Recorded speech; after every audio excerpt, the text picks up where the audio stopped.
Hello, I'm Azai. Welcome back to Baldr Sky. I just recorded like a couple of short episodes, or not episodes, sorry. A couple of short video recordings for like Amayui, Labyrinth Maester. Because, I was just showcasing a couple of some of the new stuff that was going on for New Game Plus scenes, right? And I wanted to do that because if I didn't do that, I would be not able to just play through the game, right? Because there's a lot of things that I need to do off camera for you guys so that I can get to chapter 6, which is going to be where the majority of the things are going to be differing. But yeah, before that, I just came back from the gym and ate some food, and here I am with some more Baldr Sky. So, what am I going to say here?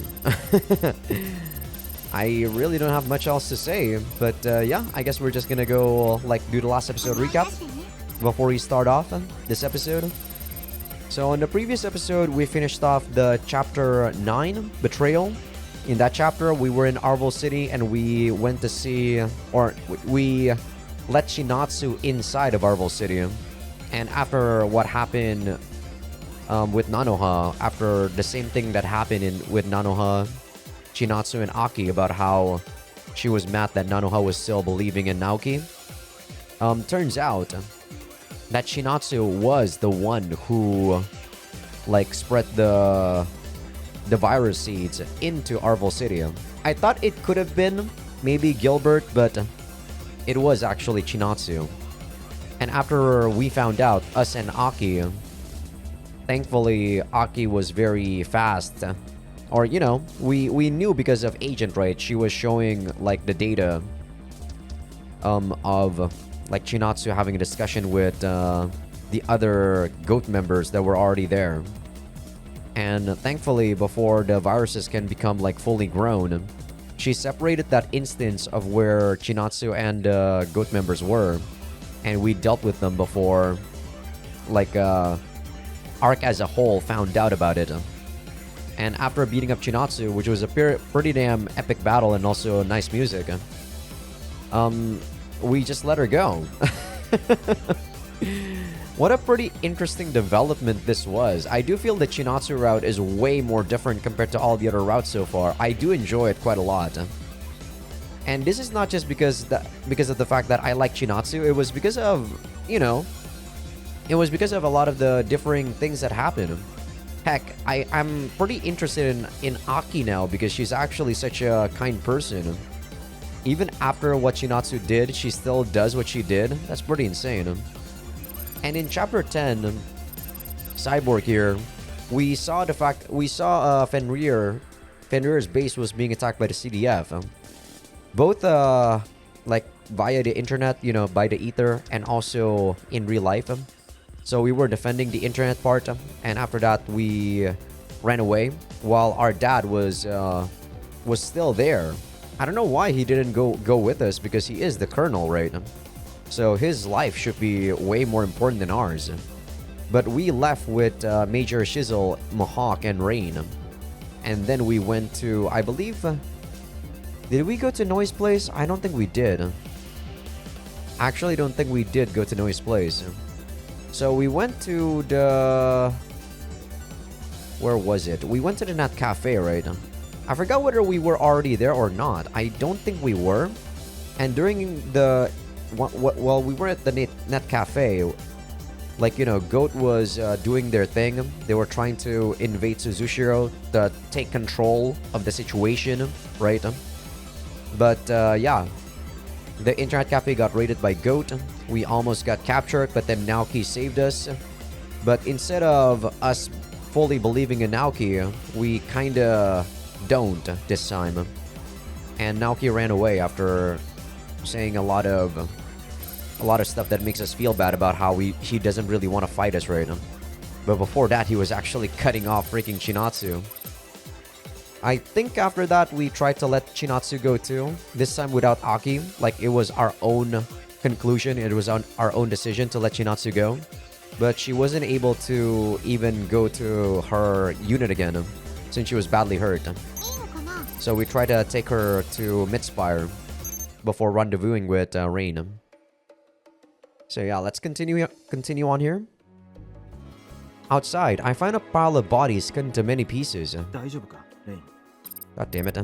Even in the dark, I can tell that Rain looks pale. I actually don't think this is my controller, guys. Sometimes the game just double clicks whenever I first get into a load screen or first loaded the data. もちろんです。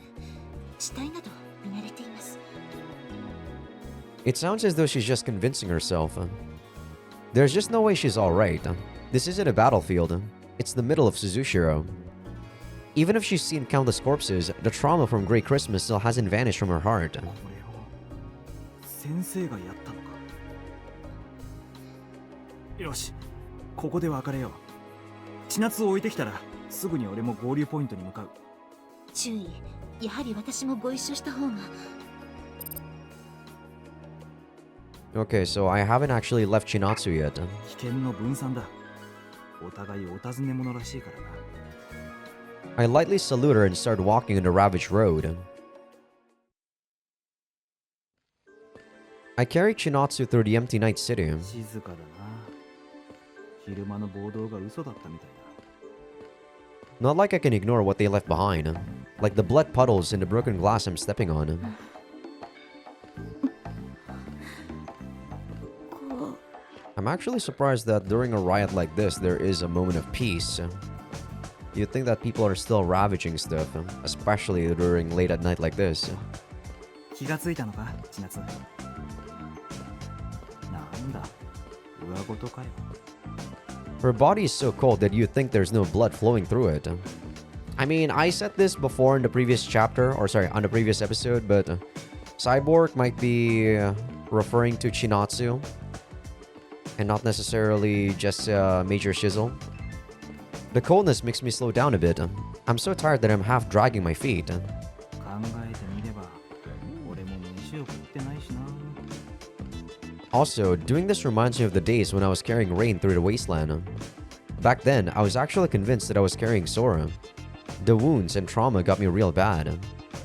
Because of that, the memories of that time are a huge mess. It's a miracle that we even survived. Half conscious, I walked and walked until... Wait, where did I even arrive at?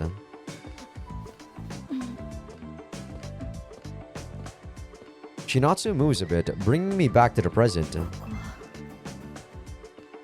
俺の背中だ。こうちょっとあんた何をしているの？ゴートのねぐらになってるミッドスパイアまでお前を送って行ってやるんだよ。怪我人相手に送り狼なんかしねえから安心しろ。送るってあんたバカじゃない？あんた私があんたを捕まえようとしてたの忘れたの？もしもゴートがあんたを見つけたらタダで返すわけないと思うけど。お前を玄関先に置き去りにしてとっとと逃げ帰るつもりだよ。何か策があるの？ねえよ、そんなもん。なんであんたって本当にバカ。どうして？ After a moment of silence, she starts struggling to get off. いいから下ろして下ろしてよバカ。って暴れるな。たくてめえはおとなしくしろ。だから私はあんたに触られたくないって。Chinatsu almost falls down on her head, but I quickly fix my posture and prevent that. 見ろ、この上単行部のおまけまで欲しいのかよ。ごめん。何がおかしいの？いや、こうしてると昔のお前みたいだなって思ってさ。I shouldn't have said that. She's back to her brooding self. 下ろして。あとは一人で歩けるから。本当かよ。またすぐに倒れたりしねえだろうな。いいから早く。Urged by her tone, I hesitantly place her on the ground. 本当に大丈夫かよ。くどい。私は3歳児じゃないんだから。She staggers away, only to violently shake every few steps, making her fix her posture. Yet she doesn't ask for my help. Chinatsu just stubbornly keeps trying to walk forward. She stumbles on a small step and loses her balance. 見ろ、意地張ってないで肩ぐらい借りろ。 Before I realize it, I'm supporting her body. やだよ。次に会ったらあんたを倒さなきゃいけないかもしんないんだぞ。その時はその時だ。それはそれ、これはこれってな。 I feel like, I don't know, is that a common saying in Japan? Sore wa sore, kore wa kore? Because in Library of Ruina, the main character also says that quite a lot. This is this and that is that, right? I grab her hand and join shoulders with her. やめてよ。そんなお気楽な。学生じゃあるまいし。 This time, she doesn't resist, instead choosing to just look away and mutter something. 今の立場を忘れたわけじゃないでしょ。いっそ忘れたいよ。昔の俺とお前に戻りたい。 The way we were, typo? 記憶をなくしてたくせに。クリスマスの約束をすっぽかしたことは思い出している。そんなことは思い出さなくていいんだよ。あんまりいい思い出じゃない。それは多分お互いにね。 Eventually, we arrive at the city's downtown. 現在、鈴代市では外出禁止令が発動されています。繰り返します。現在、鈴代市では As someone blares that warning, gunshots start resounding from an uncertain direction. まだ暴れてる連中がいるみたいだね。これだけで収まったのは奇跡だ。アセンブラの件が暴露されたっての。あれはデマってことで落ち着いたみたい。今ニュースでそう流れているよ。一時しのぎってやつだな。報道統制したのがバレたら今度はどんな騒ぎになるか。その頃まで鈴代氏が残ってればいいけどね。とにかくちょっと休もう。 I invite Chinatsu to lie against the edge of the alley. The moment I stop, tiredness comes over me like a tide. I feel like I won't be able to stand up if I crouch. 食うかい？ Chinatsu presents me her rations. お前は食わなくて平気なのかよ。ダイエット中なんだよ。まあいい。ありがたくいただく。お前の方が早く飯にありつけそうだからな。 I take the rations and eat about half of them. I don't notice the taste, but my body seems to be pleased. アナンが逮捕されたってのは本当なのか？予定なら今頃はそうなっているね。CDF 内にアナンの紙幣がいたことははっきりしてる。ゴートはまずその排斥に乗り出した。アナンの息のかかった人間を叩き出せば CDF も本質は真っ当な警察組織だ。データベースを洗えばアナンの犯罪歴もボロボロ出てくるだろう。違反行為を繰り返したアナンを逮捕するには十分さ。しかし市長一人を失脚させるために CDF の指揮権までゴートが抑えたのか？やりすぎじゃないのか？統合軍による鈴代氏の強制支配だと解釈されても仕方がなさそうだがな。 Yeah, I feel like there's more to the story. 糸聞きが悪いな。あたしらは別に議会を占拠しちゃいない。これからも鈴代氏は民主的な議会に統治される。そうかい。政治の世界は難しいな。傭兵の俺程度がそれを論じることはできないみたいだ。それでも俺なりに疑問は残る。アークをハックしたり都市を乗っ取ったり、ゴートも全くご苦労だな。こう前にも話したと思うけど、次の戦争はもう始まっているだろ。この事態がその一端なのか。地域支配の駆け引きも結構だが、そうこうしてる間にもドレクスラーの残党は何をしでかすかわからないんだぞ。無論ドレクスラーの連中だって追ってるよ。けれどそれだけでは終われない。ドレクスラーの残党を潰せば確かに今この瞬間の危機は回避される。だけど何年先何十年先にまた同じ危機が訪れないとも限らないんだ。 What's the danger though? If it's just assembler, if we just kill off all of the Drexler like employees or members, shouldn't that be it? 彼らのしたこと記憶 Oh, okay. 記録そのテクノロジーが残っているからだ。 Okay, some madman might try to redo things again. アセンブラがこの世に存在したという事実、それそのものを消し去ることはできないから。そう。そして歴史は繰り返すというから。だから警鐘を鳴らさなければならない。再びアセンブラが生まれ拡散するようなことになれば、世界は大昔のアルマゲドン時代に逆戻りし、MAD が地にもたらされる。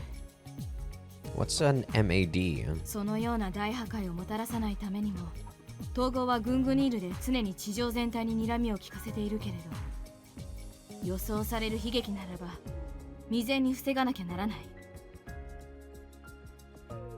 だから我々ゴートがいるのよ。忌むべきテクノロジーを世界から抹消するために。 She's placing a lot of trust in Goat, but I guess she needs to place some trust in something, right?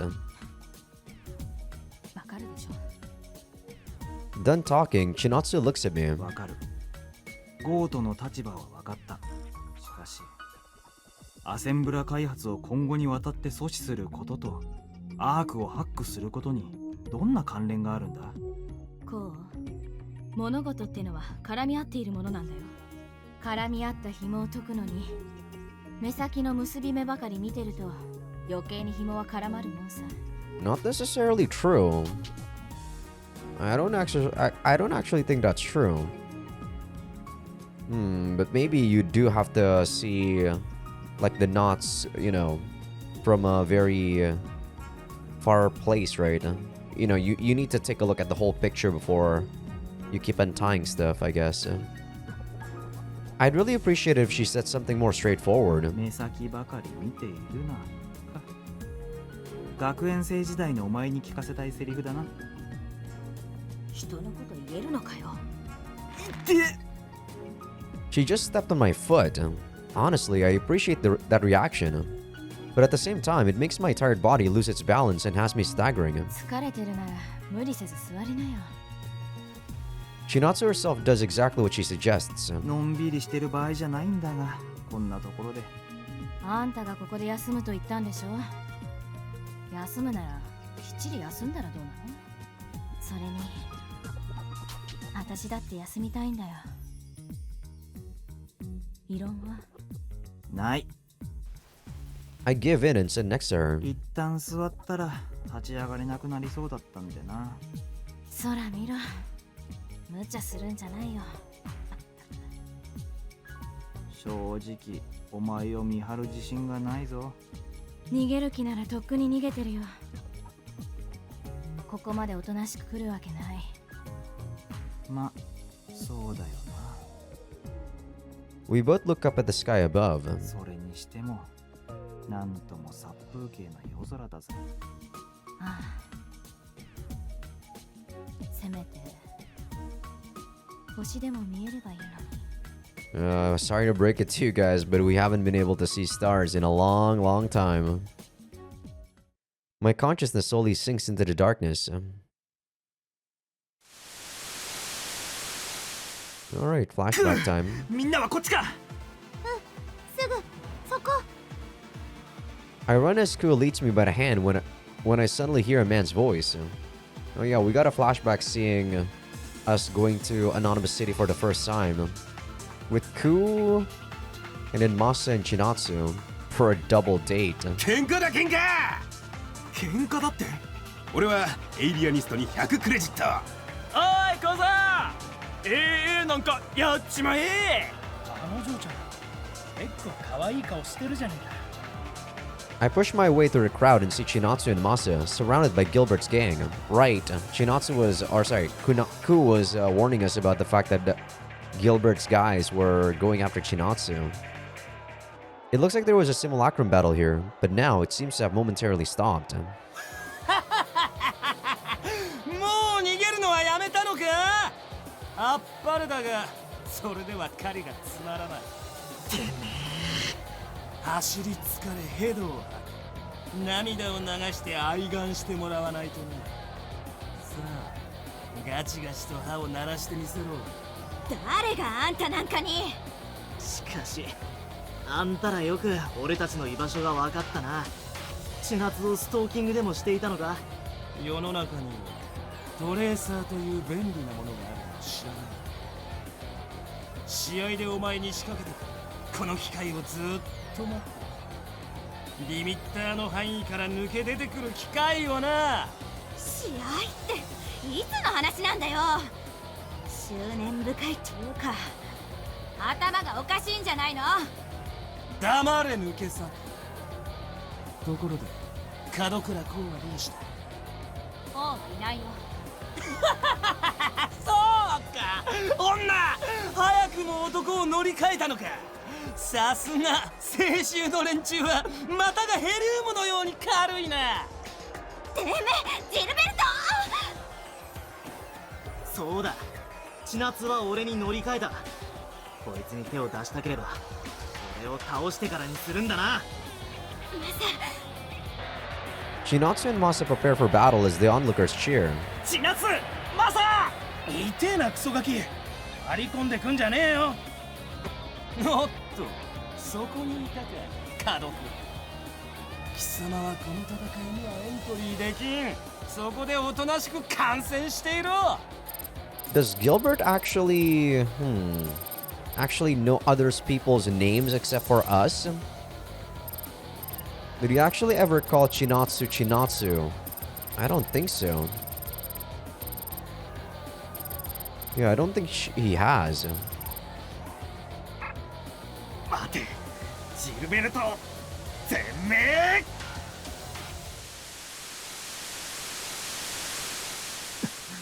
まずいな。少し意識が飛んでたみたいだ。I come back to my senses and shake my head. Thankfully, it's still night, and I can feel that Chinatsu is still right next to me. Is she asleep too? The way she's resting her head on me is nostalgic.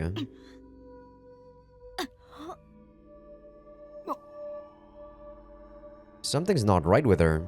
It's clear she's not groaning because of her wounds. Her body's convulsing and drenched in sweat. おい、千夏。 I shake her, but she doesn't wake up. It honestly looks like she's diving. マインドハック攻撃を受けているのか。 That's what my intuition says anyway. I insert a neurojack into her neck and check her status. Sure enough, her security lock is undone. 脳チップへの不正アクセス探知。インターセプトモード起動中。 Who the hell is mind hacking Shinatsu? What the fuck? 忘れちゃうよ。いいのかな。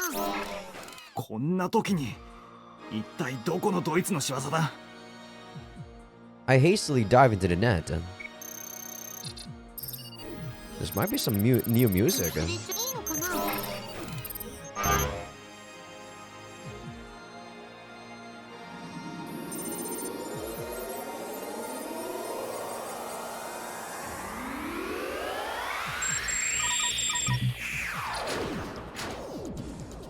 大丈夫か、千夏。こうマインドハックに気づいてくれたの。ここは任せろ。お前実体があの調子じゃシュミクラムもまともに動かせないんだろ。ヘイハッ切り裂け。 Oh! Pressed the wrong thing. ヘイハッ切り裂け。ヘイどこを見ている。 The shadow runs out. ヘイハッ切り裂け。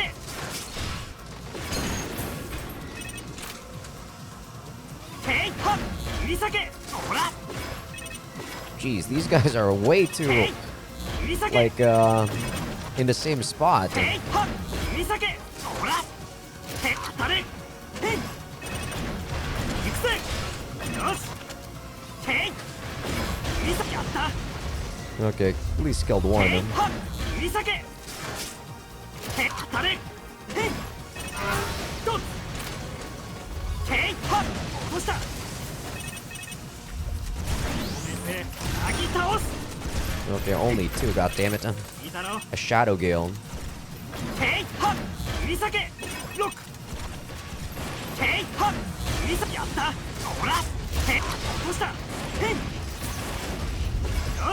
Didn't mean to actually try to destroy the pillar. Come on, you bastard.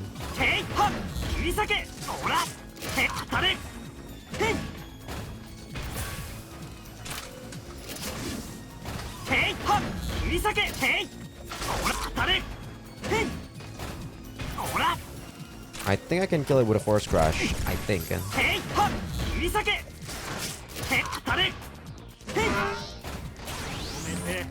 There we go. It's kind of satisfying to hit the the guy when they're actually, you know, falling down the air. But if I whiff it, it does feel a bit like you know, kind of a downer. 話は後だ。アイスを締め直して離脱するぞ。とっととアクセスポイントを切り替えろ。や Those are the minion guys, right? ありがとう。助かった。 Her face is pale. It's only natural considering she was just exposed to the fear of having her brain destroyed by a mind hack. 千夏、今の敵に心当たりは？いや、全然。通りすがりにテロを仕掛けられるような覚えはないんだけど。ところが、俺の方は敵に見覚えがあるんだな、こりゃ。あの機体、間違いない。ジルベルトの部隊、Okay. ダインスレイブのものだ。Okay, it's Gilbert's. Gilbert's. アナンが囲っていた傭兵部隊か。あいつら、まだ私のことを。どうやら、奴らの動機には覚えがあったようだな。ああ。もともと私はアナンとドミニオンのつながりを調べるためにこの町に送り込まれてきたんだよ。CDF のアナン派閥にも探りを入れてた。ある程度の裏付けが取れたところで、どうやらこっちのやってることが向こうにも発覚してね。以来、千夏はアナンの手のものに目をつけられてるってわけだ。Oh yeah, that reminds me that when Gilbert's goons attacked her in Anonymous City, they called her a spy. そう。アナンが手下に命じて事情を知るやつを消そうとしたんだろうね。でも、アナン市長は今頃逮捕されてるはずじゃないのか？そうだね。確かにおかしい。傭兵であるあいつらがどうして未だに命令を守って。 Probably because Anon's not captured yet. 千夏、何か思い当たることはないのか？奴らが攻撃してくる理由について。そんなもの何もありゃしないよ。 Suddenly, she places her healthier hand on her head and spits in a hateful manner. あいつらまた私のアクセスポイントを探っていやがる。連中、トレーサーをどこかに置いていきやがったのか？くそ、さっさと見つけて外さないと。いや、逆探知できればチャンスになるな。できる Oh, の？ sorry about that. I'm reading things too fast. ちょっと手助けが必要だけどな。じゃあ私も行く。お前はリアルで待っていろ。その体で戦うのは無理だ。でもそれじゃ。お前のノーチップは俺が守ってやる。今は俺に任せてくれ。わかった。ここはあんたに委ねるよ。リアルボディのお守りは任せて。やあ。I once again get down in the alley and drown my consciousness into the net. We're gonna need some help from Rain, aren't we?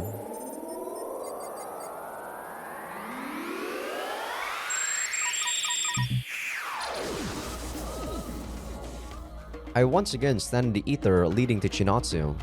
I start following the channel through which the enemies are coming from. Are we really just gonna trail them or something?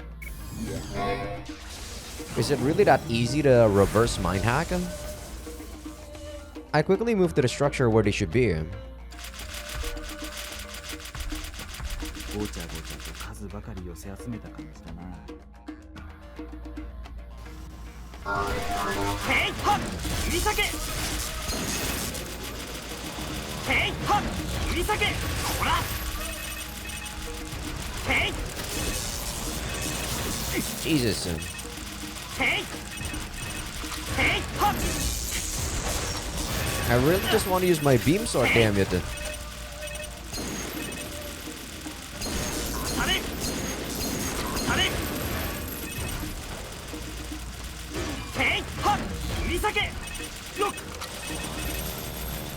Okay, I can kill this thing right here. できゃここかへいはっ切り裂けほらへっ当たれへい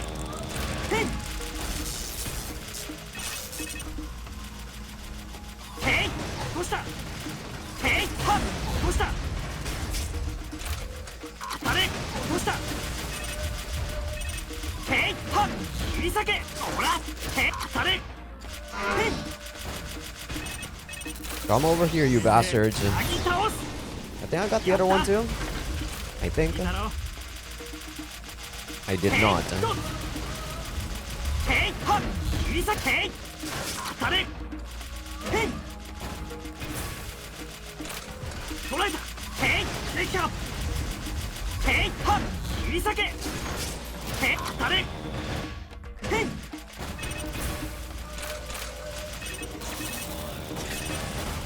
へいはっ切り裂けへい当たれへい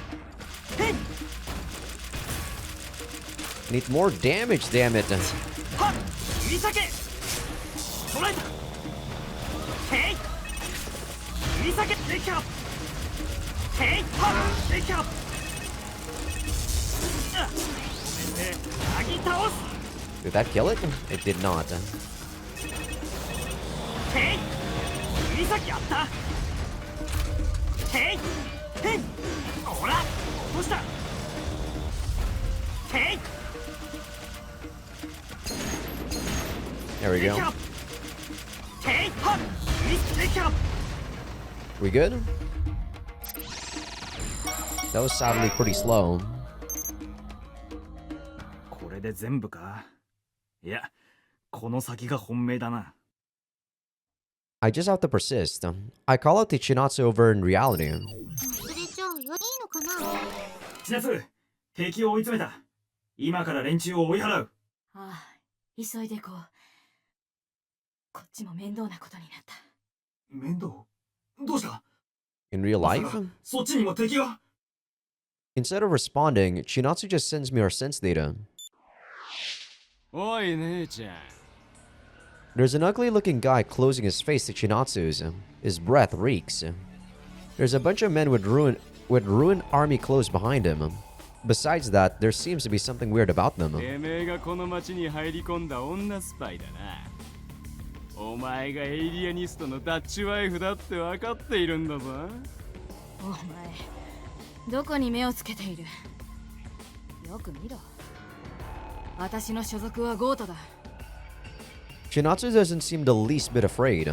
She looks back at the men and responds with a clear voice. セカンドの化け物が偉そうに統合にもエイリアニストが潜伏しているって聞いてるお前たちのその妙な体育デザイナーズチャイルドの生き残りかだったらどうだって言うんだよお前らもジルベルトと同類か傭兵崩れがあんなやつの名前を出すんじゃねえよジルベルトとは縁切りしたんだこと Oh, sorry about that. おとなしくしな本当に統合の女なのか服を脱がして調べてみなくちゃいけねえからな The man forms a malicious smile and comes closer. I feel like I'm watching a zombie holo. Holo? What? A chill goes down my spine and I'm not even there. 千夏待ってろすぐにログアウトして加勢する心配しないで手が使えなくてもこれぐらいならなんとかなる They're designer children though. しかし There are 10 odd enemies in reality. Can she really fight them off when she's not at her best? それより仮想にいる敵を何とかしてこいつらの狙いはネットとリアルからの両面攻撃で私を潰すことそうだなここで俺が離脱したらまたマインドハックの危険にさらされるこうあんたの実態はすでに物陰へ隠してある奴らには私一人しか見えていない存分に暴れてぶちのめしてやるよ分かったこっちは引き続き任せろ踏ん張れよ千夏じゃあ感覚中継を切るよこれからのことはあまりあんたに見せたくない Yeah, I have a feeling she's just gonna be done what happened to Noi. Just as he says that, the info is cut, and I can no longer see what's going on in real life.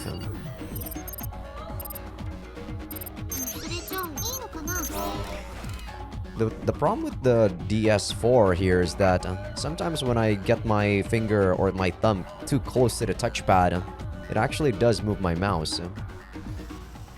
I kick the surface and run through the structure.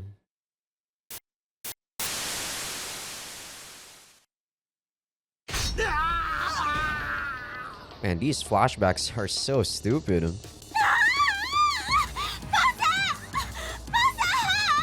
Why even cut them to pieces, right, is my main problem with this flashback. 痛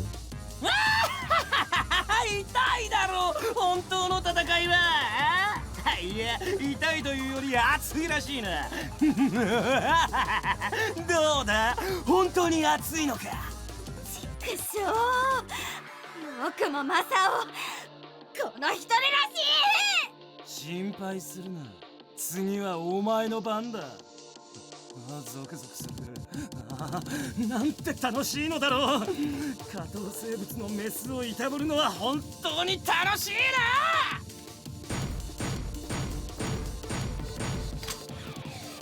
Gilbert pushes a long needle gun against Shinatsu, making her unit shiver.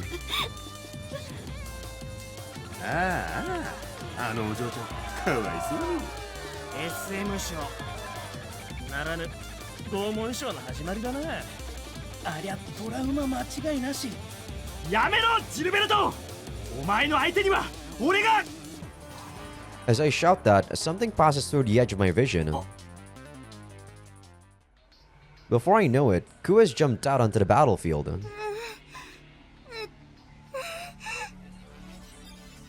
Ku's crying. She's extending her hands as if to protect Shinatsu and looks up at Gilbert with a frustrated expression. The unexpected intruder makes the onlookers fall silent. Even anti-AI types stand still, completely perplexed. これはいい。 Only Gilbert is laughing. 童貞喪失の機会がやってきた。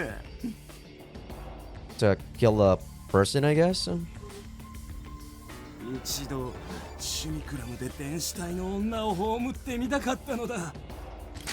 Gilbert slowly aims the long needle gun toward Ku.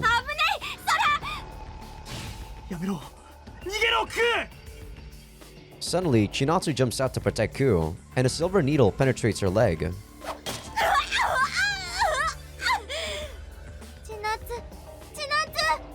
邪魔をしやがって。そんなに殺されたいのか。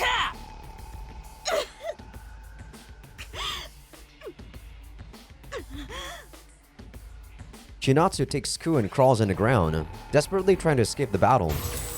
But Gilbert doesn't hold back. He materializes the long needle gun again and walks up to Chinatsu. どこに行く。まだ本番はこれからなの。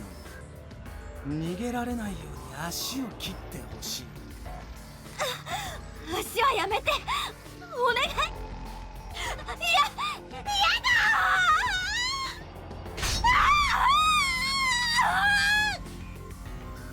I completely forget where I'm standing. もっと投げ、わめけ、叫べ。楽しいな、弱い者をいたぶるのは。 A rage I never experienced before overwhelms me and makes my mind go blank. 足が。私の足が。 Ku gives her all to protect Chinatsu while I run to get between them. やろう。 I spring out toward the first enemy who ever makes me feel an overwhelming desire to kill.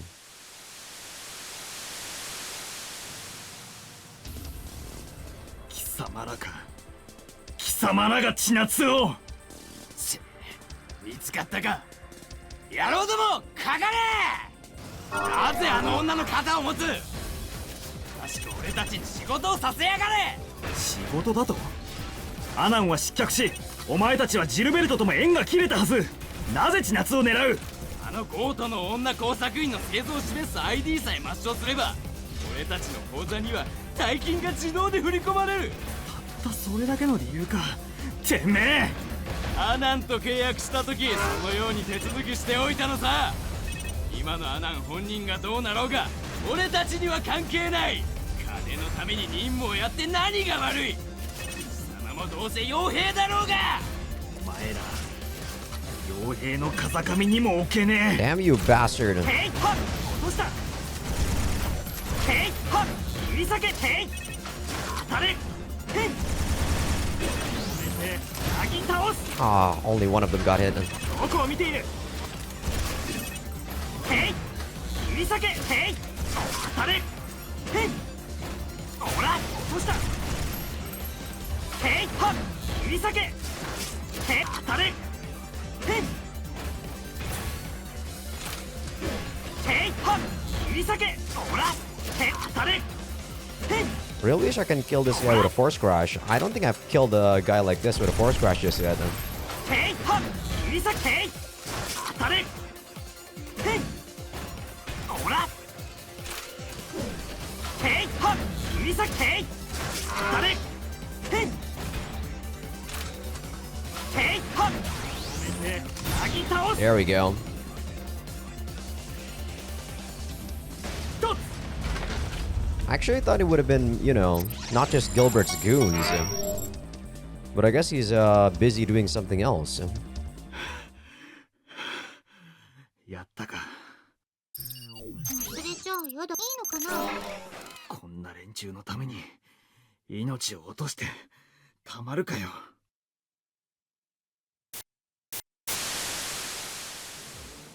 おいおい、あのガキすげえぞ。たった一気でほとんど全部潰しやがった。本当にビギナーか。 Ku looks up at me all worried. 安全なところに下がってろ。く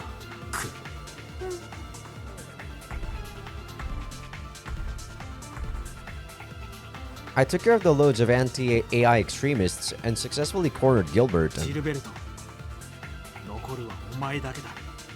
また俺に恥をかかせたな。許さん。絶対に貴様は許さんぞ。俺は貴様を生涯許さんと今誓ったからな。結構だ。俺も絶対にてめえを許さね I fixed my sights on Gilbert. I have a feeling that I'll eventually kill him. Gilbert suddenly dashes and pushes a blade against the neck of Chinatsu's unconscious body. 武器を捨てろ。ここはリミッターなしの空間だ。とどめを刺すことだってできるんだぞ。え。今日のめお前の根性は生ゴミでできているのか。なんとでも言え。貴様はさしずめそのゴミの中でうごめくウジ虫だ。男だろうと女だろうとガキだろうがたとえ教師だろうが、この俺に恥をかかせた奴らはみんな俺が殺してやるのだ。貴様らの崇拝するあの栗原直樹もいずれなぶり殺しにしてくれるわ。私がどうかしたかね。 The clear voice of a man resounds throughout the scene, making the onlookers fall silent before realizing who he is and speaking his name. おお、プロフェッサーだぜ。あいつがそうなの。噂と違って優男じゃない。私の好みだわ。 He parts the crowd, shows his slender frame, and shifts into a simulacrum right before our eyes. 貴様は Suddenly, a flash of light erupts. Gilbert's unit lets go of Shinatsu and is suddenly blown back. Mr. Kurihara then takes Shinatsu in his hands and calmly walks up to us. 先生。 Man, his unit is very bulky. Look at how big it is. もう安心したまえ。遅くなってすまなかった。助立ちする。 He nods, masterfully brandishes his two blades, and faces Gilbert. バカな。エイリアンの魔法でも使ったのか。最速で最短の動作をする。簡単なことだ。 He speaks plainly and dispassionately. Gilbert stands in place and looks around, searching for help. I do actually still like Naoki, guys. Even after it was shown just just how shallow he was in Nanoha's route, I do think there's more to him than meets the eye. I do think that wasn't it. We still barely know him. このエイリアンめ野蛮人め悪臭を放つ腐ったウドの大木めそれが遺言か The blade shines. He voices his fighting spirit, making Gilbert take a few steps back. こうなったら最後の手段だ Suddenly, Gilbert's simulacrum vanishes. The guy actually logged out. 助かりました先生 You know, why couldn't we log out after what happened right there? Why didn't Shinatsu just log out? What the hell? まったく無茶をするなんでこんなところに来たのだね He asks me with an exasperated tone. Once I tell him that we're searching for a hot dogger who's also a past student from our dorm, he becomes even more dumbfounded. それはおそらく私のことだはい I look around and notice that Ku is nowhere in sight. I did tell her to go somewhere safe, so maybe she returned to Aki's room. Mr. Kurihara leads us away. Then we move out of Anonymous City to a place that's protected by limiters. ここまで来れば安心だありがとうございます助けてくれて Basically, the hot dogger Sora found out about was our very own teacher. マサ怪我は痛むか俺は大丈夫それより千夏が心配だな Shinatsu is currently on my back, still unconscious. Just looking at her bandaged leg is painful. I can't help but feel that I should have done more to stop her from going there. それで一体こんなところに何をしに来たんだね実は I reveal that we're looking into Aki's past. アキ君のことか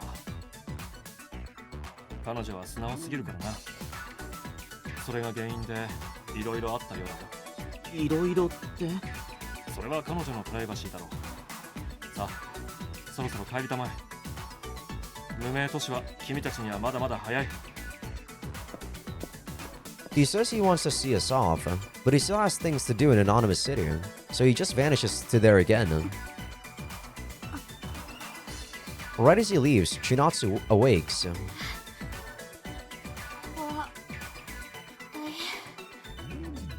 気がついたか千夏うん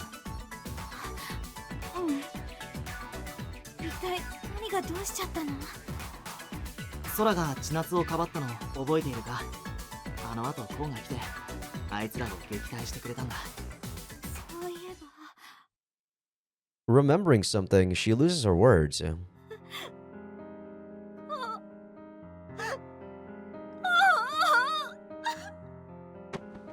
She suddenly pushes her face against my back. Her shoulders are shaking slightly. おい千夏ごめんちょっとだけ泣かせてやれ俺は先に行ってるから Masa probably also feels pretty bad about what happened. Out of consideration, Masa logs out. We're now the only ones here, and Shinatsu starts crying loudly. You know, I wonder if there's a game that you play as the MC as someone like Masa, you know? Someone like just a best friend character that doesn't necessarily get in with any of the chicks. Not gonna lie, I think it would actually be a lot more interesting than just play as the main character.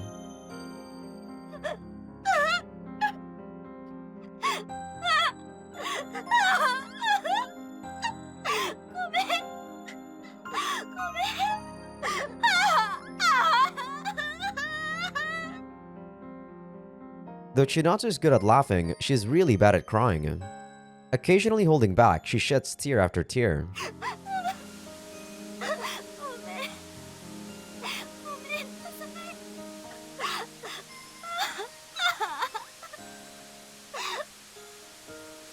I don't think there's anything to apologize for. じゃあ片付いたよ I hear a whisper from reality. こっちもだ今から離脱する In the end, I took care of the enemies in cyberspace, but couldn't do anything to help Chinatsu in reality. 不甲斐ないな俺は I suddenly feel someone behind me and turn around to see a person looking at me. クー違う。私、エージェント。 Her whisper is lacking in confidence. 本当にそうなのか。例えばクーであることを忘れてしまっている可能性はないのか。千夏をかばってシュミクラムの前に飛び出したのを君は覚えていないかい？それは知っている。私、クーなの？ I don't know how to respond to that. まだ探す必要ある。 Logic says that she just can't be cool, but Aki said that her ID is the exact same as hers. こうどうかしたの？いや、ちょっと。 The moment I focus on the chant with Shinatsu, Agent disappears from my perception as though she was never there. またか。 Just what kind of being is she? I muttered to myself and moved to reality.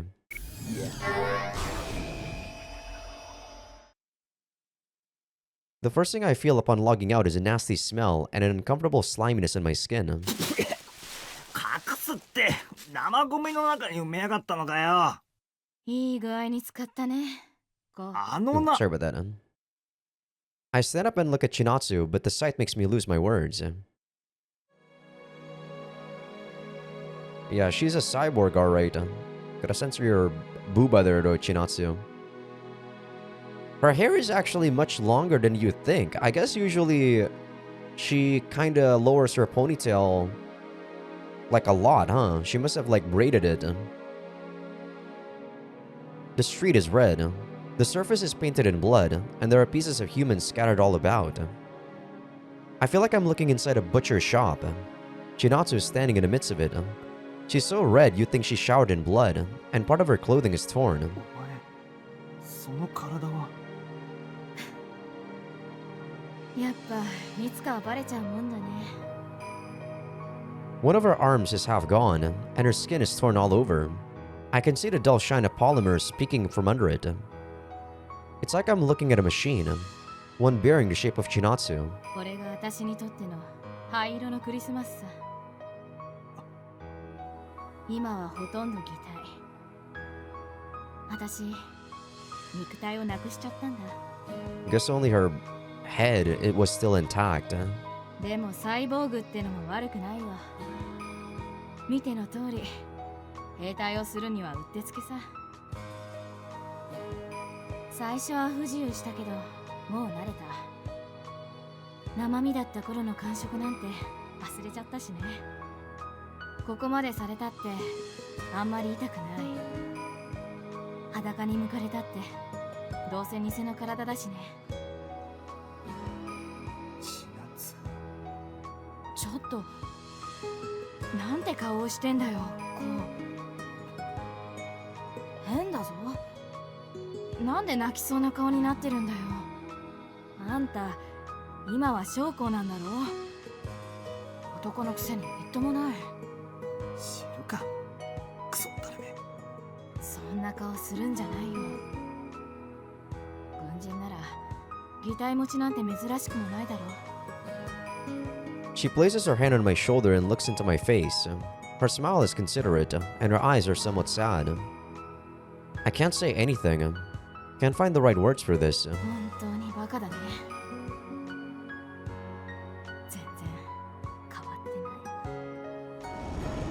Following her whisper, I hear a VTOL's engines roar throughout the alley. そこの男、直ちに武装解除し両手を上げ、抵抗の意思なきことを示せ。繰り返す。直ちに武装解除し両手を上げろ。我々はゴートの先遣隊だ。やっと来たか。 So are we gonna get captured here? やれやれ。お前のところの騎兵隊かよ。これで立場逆転だな。 Overcome by extreme fatigue, Chinatsu and I sit down and lie against each other. 疲れた。少し休もう。ああ、もう動けない。 Goat's VTOL then shines a bright searchlight on us.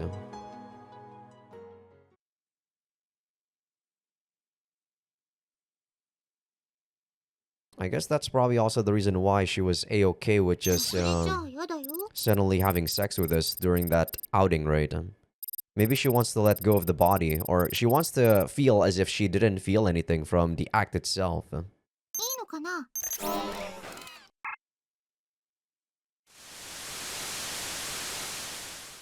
千夏、ご飯持ってきてあげたわよ。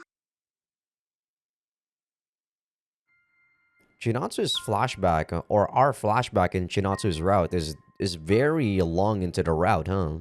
Like very late into the chapters. I hear Sora's voice coming from Chinatsu's room. A few days have passed since the trouble in Anonymous City. Chinatsu's leg was injured back then, and it's still being tormented by phantom pain. ごめん。どういたしまして。どう？足の痛みは収まった？うん、おかげさまで。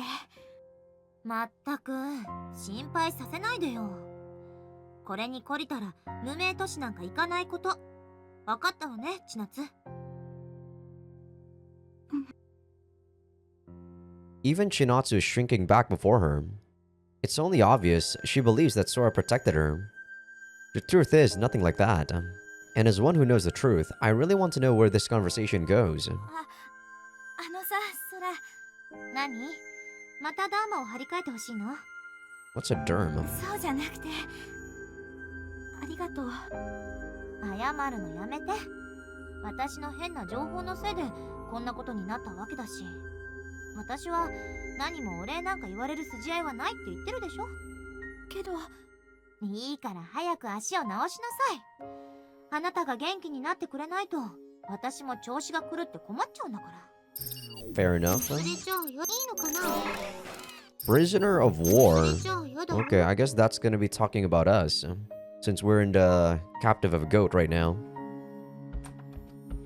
Same as in Rain's route, but we don't have rain. With those words, Sora leaves Chinatsu's room. なんとかボロは出なかったみたいだな。こう、ちょっと。ごめん。どうして無名都市になんか。もしかして私の停学の件に関係あり？なんで？空が何か調べてたようだから。If she knows that much, there's no point in trying to hide it. I gather my resolve and ask her directly. アキネ、鈴代市のバルドルをフリーズさせたって本当？だから停学処分。どうしてそんなことをしたの？ What was the Baldr again? Is it like those protective things? I already forgot. I know it was a very interesting info when we talk about it on a previous episode. ちょっといたずらしたら止まっただけ。それだけのこと。Or I think it was like the mechanical AI, right? 本当にそれだけ？ So basically the supercomputer that the anti-AI guys were using or something. もしかして先生が関係してたりしない？どうしてそう思うの？実は先輩たちのことを調べたんだ。先輩たちが捕まったのってアキネが停学になった直後。こうはまさか先生が悪人と思っている？ Depends on what you classify as a bad person, I suppose. Her face is more stern than ever. She's looking at me without even blinking. まさか信じているからこそ本当のことを知りたいんだ。だったら何もせず信じてあげて。You're telling...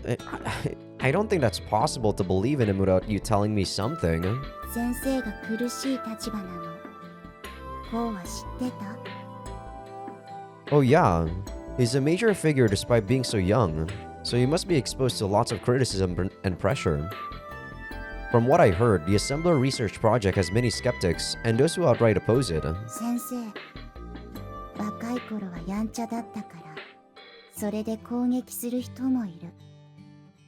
けど、先生は心底、研究に情熱を傾けている。それはよく知ってるよ。だったら、何も疑う必要はない。先生が悪いことをするはずがないから。あ、わかったよ。約束する。余計なことはかき回らないって。お願い。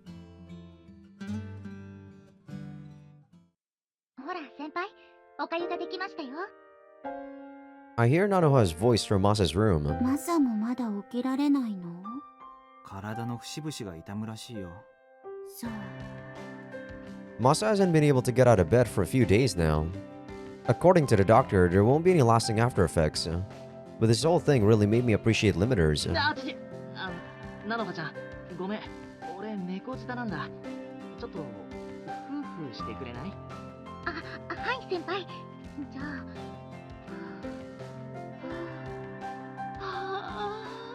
Okay, he's definitely just faking. 先輩、マッサージする。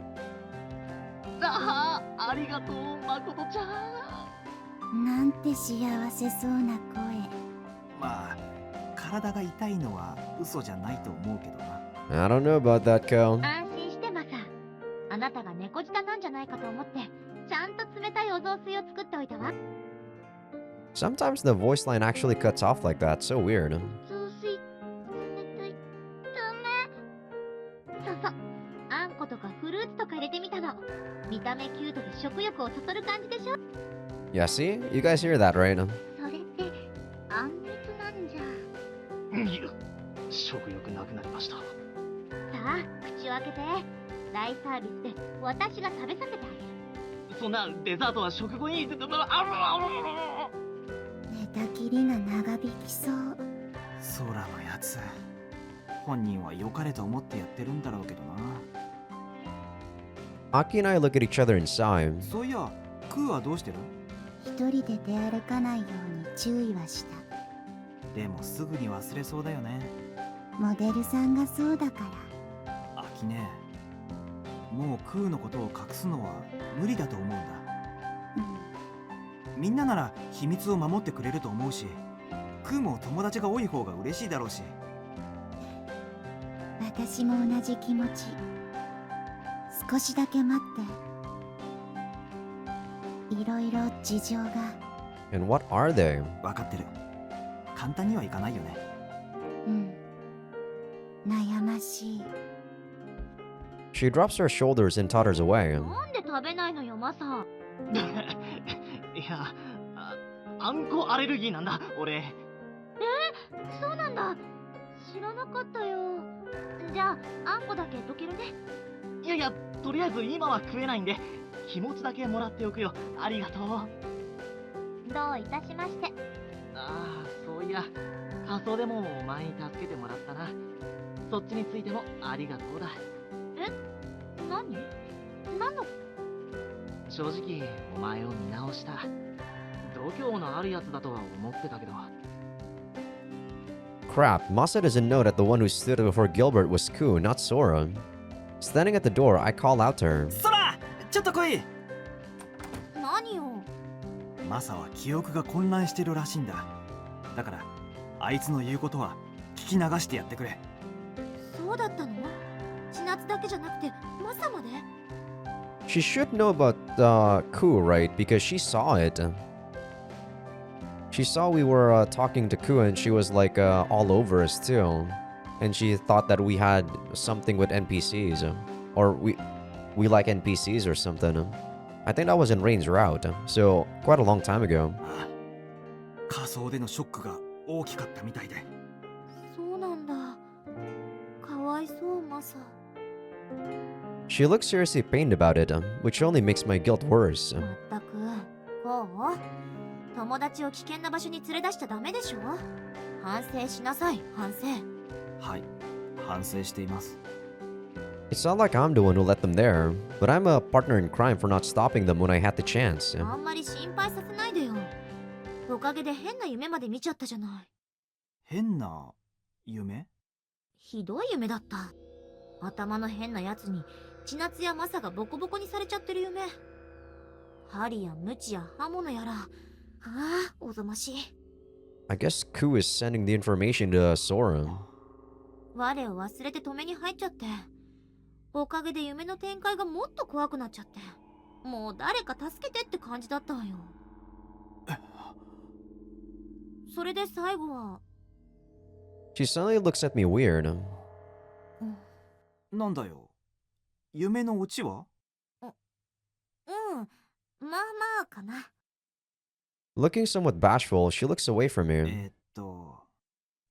別にあなたなんか夢に見ないし、おかしな夢を見たからって妙な分析したら許さないから。何も言ってねえし、分析もしねえって。Yeah, Ku definitely showed her what happened, and I guess her feelings about it are actually good? I don't know. Or maybe Ku's feelings were transmitted to Sora. I don't know. It's either Ku's feelings were transmitted to Sora, or she only shows the memories and then Sora actually put her own emotions on those memories, right? Who knows? Based on what she said, Sora's dream was basically what Ku experienced. But why would that happen? It has to be some sort of coincidence. As I get lost in thought, Sora talks again. ねえ、千夏ってば大丈夫なの？明日から部活に出るとか言ってたけど。やっぱ大丈夫じゃない気がするんだけどな。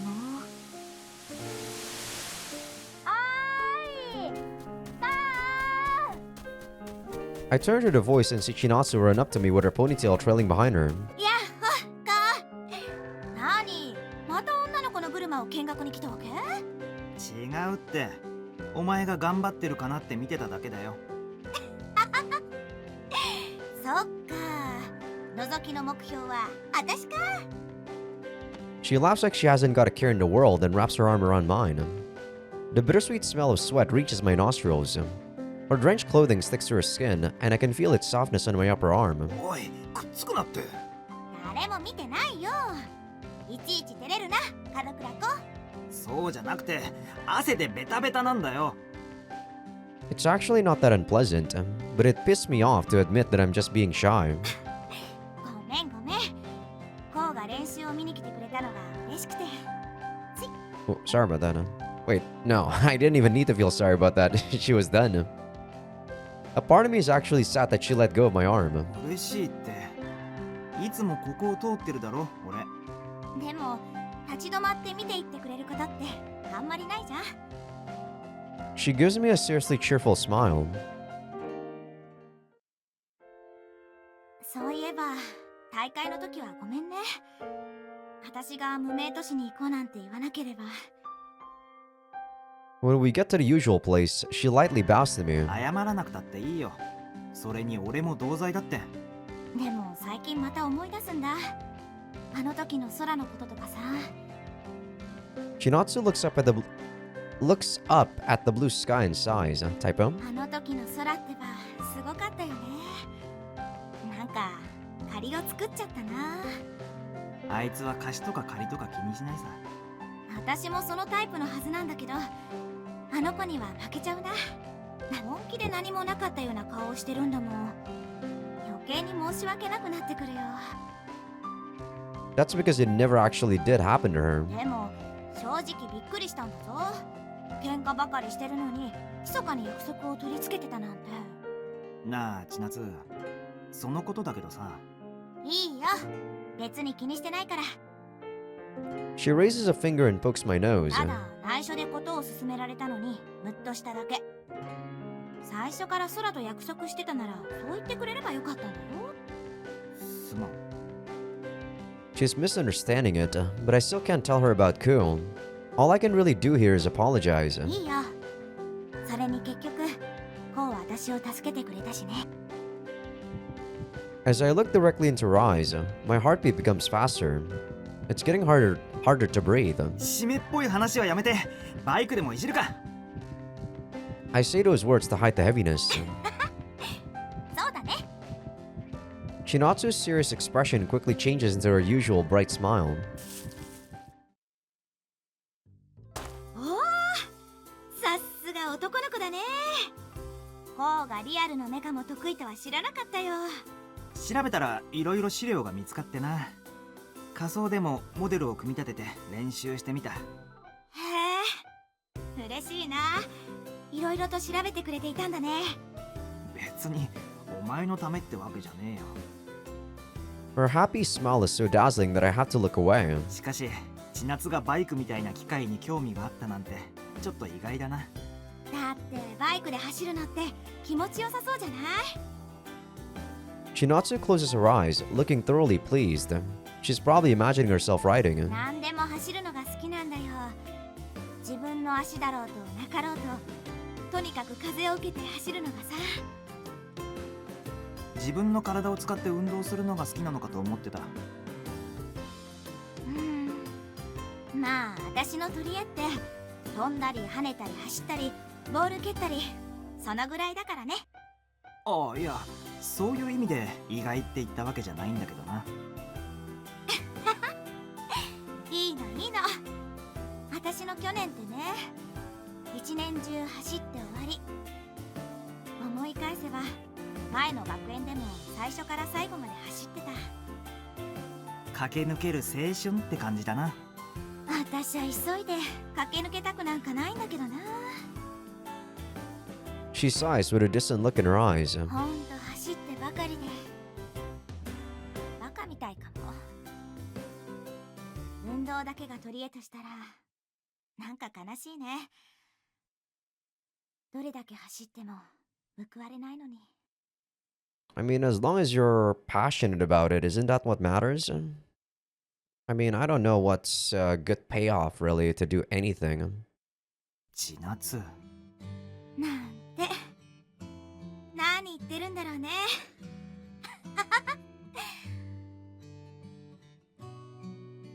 やっぱ大丈夫じゃない気がするんだけどな。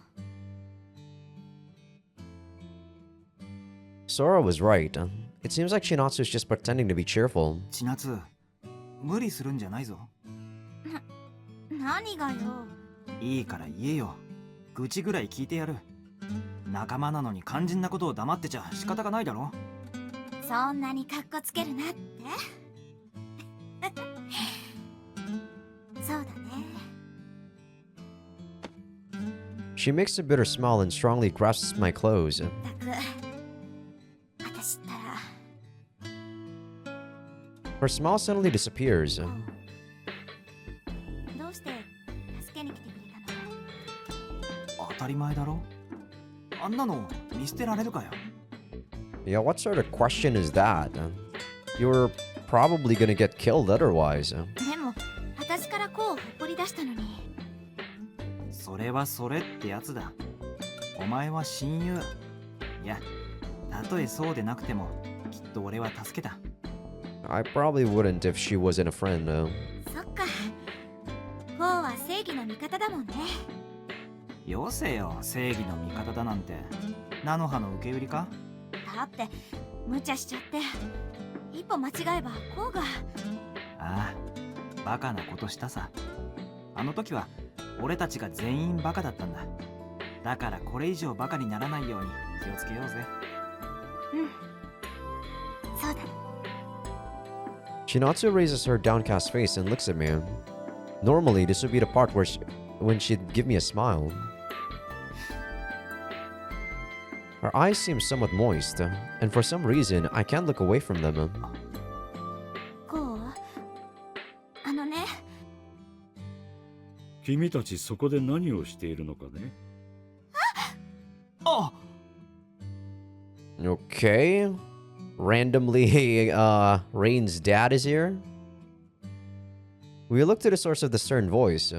I don't know how long he's been there, but he's a GU soldier. ここは軍の土地だ。一般人の立ち入りは禁止されていると知らないのかね。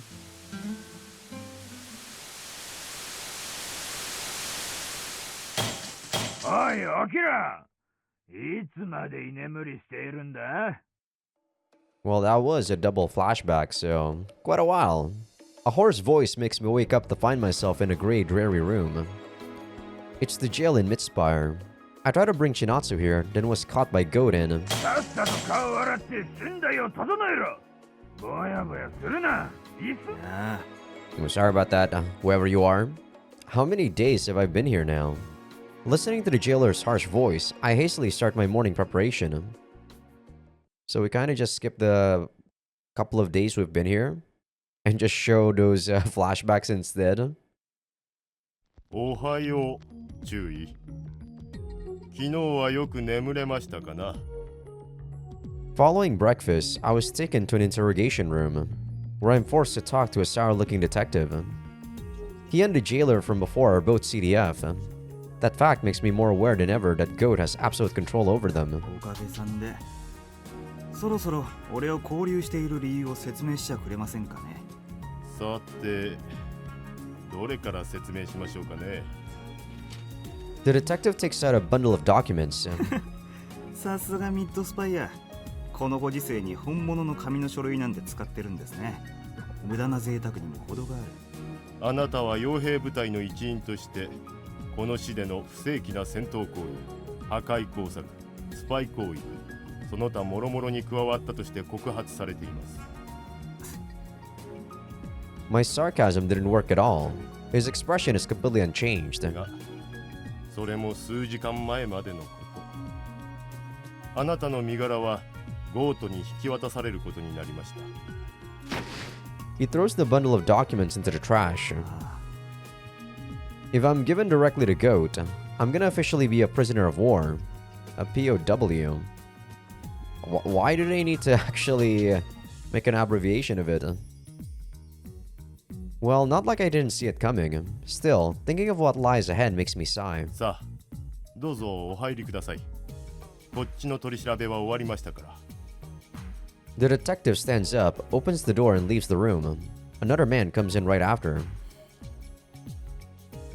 He's wearing the uniform of a GU officer, has a stern face, and a tough-looking body. He's probably about the same age as my old man.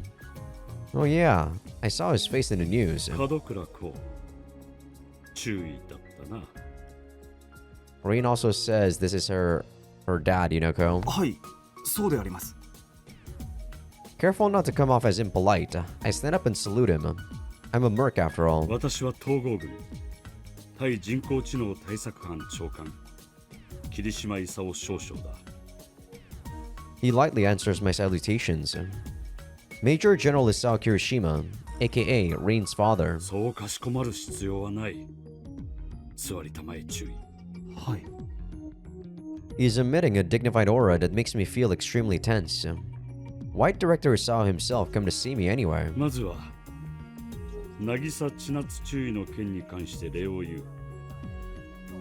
敵であるにもかかわらず何度も命を救ってくれたそうだな。いえ、彼女はかつての学友でしたので。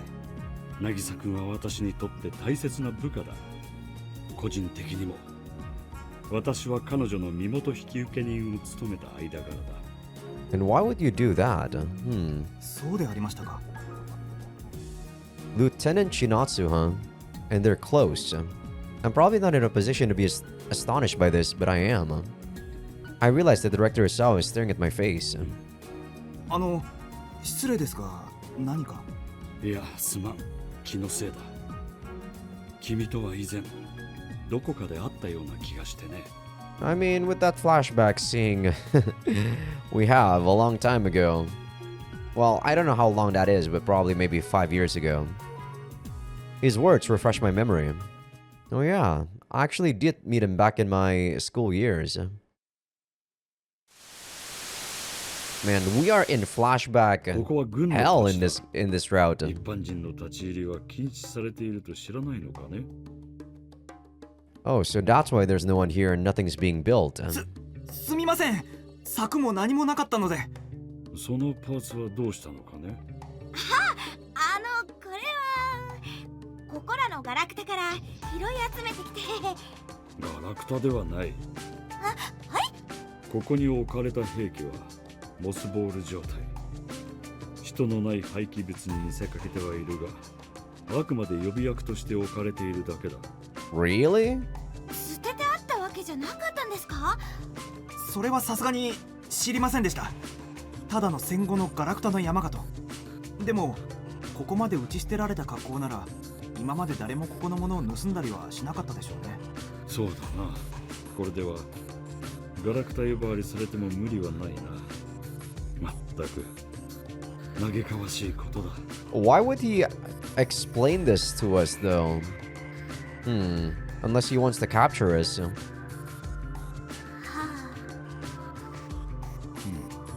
やっぱり黙って拾っちゃまずかったですか？放ってはおけんな。まさか私私たち処分されちゃうとか。それでは向きが逆だ。え？そのパーツは向きが逆だ。見てわからないのかね。ああ、Oh, sorry about そう that. なんですか？俺たち初心者なんで。レンチはあるかね。まったく見ておれん。私に手伝わせなさい。He looks so angry though when you first saw his sprite. When you saw 合っ him. ています。青州学園側の空き地で学生時代長官とお会いした覚えがあります。清舟？ああ、思い出した。そうか、渚君のボーイフレンドだったな、君は。He claps his large hands together. His certain expression starts to house a hint of friendliness. そうか。あの時の少年が平次の息子だったとは。我々には不思議な縁があるようだな。Yeah, every person is actually intertwined now. 父を知っているのですか？ I suddenly remembered that he and my old man fought over mom. What? He did? 平次とは戦友、ライバルのようなものだった。彼との間にはいろいろとあったものだよ。八重さんのことは聞いている。彼女は素晴らしい人だった。つくづく惜しい人を亡くしたものだ。I kind of vaguely remember him mentioning my mom too in Rain's route. Vaguely. It's been quite a while. 恐縮です、長官殿。しかし、まさか八重さんの息子とこんな対面をするとは。つくづく嫌な時代だ。まったく。He fixes his gaze on my face. He's probably gonna get to the main subject now. The idea makes me tense up again. 君はレインと共にずっと行動していたようだな。And there it is. はい。霧島レイン少尉は私の部下であります。その様子からしてみれば、レインと私の関係を知っていたようだな。レインは、いえ、霧島少尉は長官殿の娘さんであります。そうだ。さて、君と娘とは一体どんな関係かね。I can't really tell him the truth. Back when Rain and I traversed the world as a pair of dejected mercs, we spent lots of nights licking each other's wounds. We toned it down since then, but still, I guess we actually had a lot of sex during that time? Okay. 部下と上官、戦友の間柄でありまして。Shit, there's cold sweat going down my face. ああ、そう緊張しないでくれたまえ、注意。私は別に君を責める気などない。恐縮です。I really dislike licking each other's wounds, too, sometimes. Well, not sometimes. The act itself kinda doesn't really feel right for me. I'd rather lick my own wounds, you know, rather than have someone else lick my wounds and do the same for others. 今日まで娘が生き延びているのは君のおかげかもしれんのだからな。He heaves a deep sigh. 注意。 The door suddenly opens up and a woman in military clothing enters the room. レイン！ I stand up in surprise, almost making my chair collapse. 霧島少尉、勝手な行動は慎んでくれ。 The detective from before tries to hold her back from entering. レイン、どうしてここに？どうしてって注意のことが心配で。ミッドスパイアに潜入したところを捕まえた。どうやら君を追ってきたらしい。I mean, we did mention a rendezvous point and we never went there. そんな、なんて無茶を。無茶はお互い様です、注意。Rain finally notices Director Isao. His presence shocks her. She probably didn't expect to see her father here. 久しぶりだな、レイ。お父様。 And now we have a father-daughter conversation. 元気そうで何よりだ。はい、お父様こそ。 With Rain still at the entrance, they have an indifferent, formal exchange. Despite them not seeing each other for a long time, they don't even exchange smiles, much less an embrace. They don't even shout at each other. They're just looking at one another with the coldest of eyes. The heavy silence speaks volumes about about the distance between them. 親不孝者が全く心配させおって。 Oh, that's done? Wow. But yeah, that was the same expression he has when when he first saw us in that area where we were trying to fix the bike. 私の身を心配していてくださったのですか？当たり前だ。お前は私の娘なのだぞ。それは嬉しいことですね。私がお父様の顔に泥を塗るのを心配していらっしゃるのかと思っていました。今さら何を言うか。それを言うならすでに私の顔は泥まみれだ。 He says that while suppressing his anger. If something went just a bit wrong, he might have actually raised his fists. 傭兵暮らしですっかりとすれてしまったようだな。強くなった。 Sorry about that. お前には強くなんぞなってほしくなかった。だがどれだけ泥にまみれようとも今さら他人同士になれるわけでもない。たとえどうなろうが、 Sorry about that again. お前は私の娘だ。お前に何かあれば亡くなったお前の母さんに申し訳が立たないからな。 Actually pressed the button a bit too long and it double pressed. Or it registered two inputs. よく言えたものですね、お父様。 I can almost feel the emotion she's desperately trying to hide. Her poker face is dense with immeasurable anger. ああ、私は何も恥じることなく公言できる。母さんについてやましいことなどないのだからな。 I mean, now that I think about it, our situation with Rain's situation is very similar, isn't it? Our dad both left our mom to die. Director Sao looks right back at his daughter. Like father, like daughter, huh? She must have inherited her toughness from him. 失礼ですが、長官殿、私はこの場にいてよろしいのでしょうか？レイン少尉は別室に連行中だったのではないかね、刑事さん。はい。しかし自分の娘であろうと留置場の中では留置場の流儀に従ってもらう。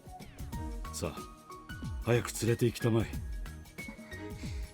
では娘さんをお預かりします。 The detective leads Rain out of the room. すまない注意。恥ずかしいところを見せてしまったな。いえ。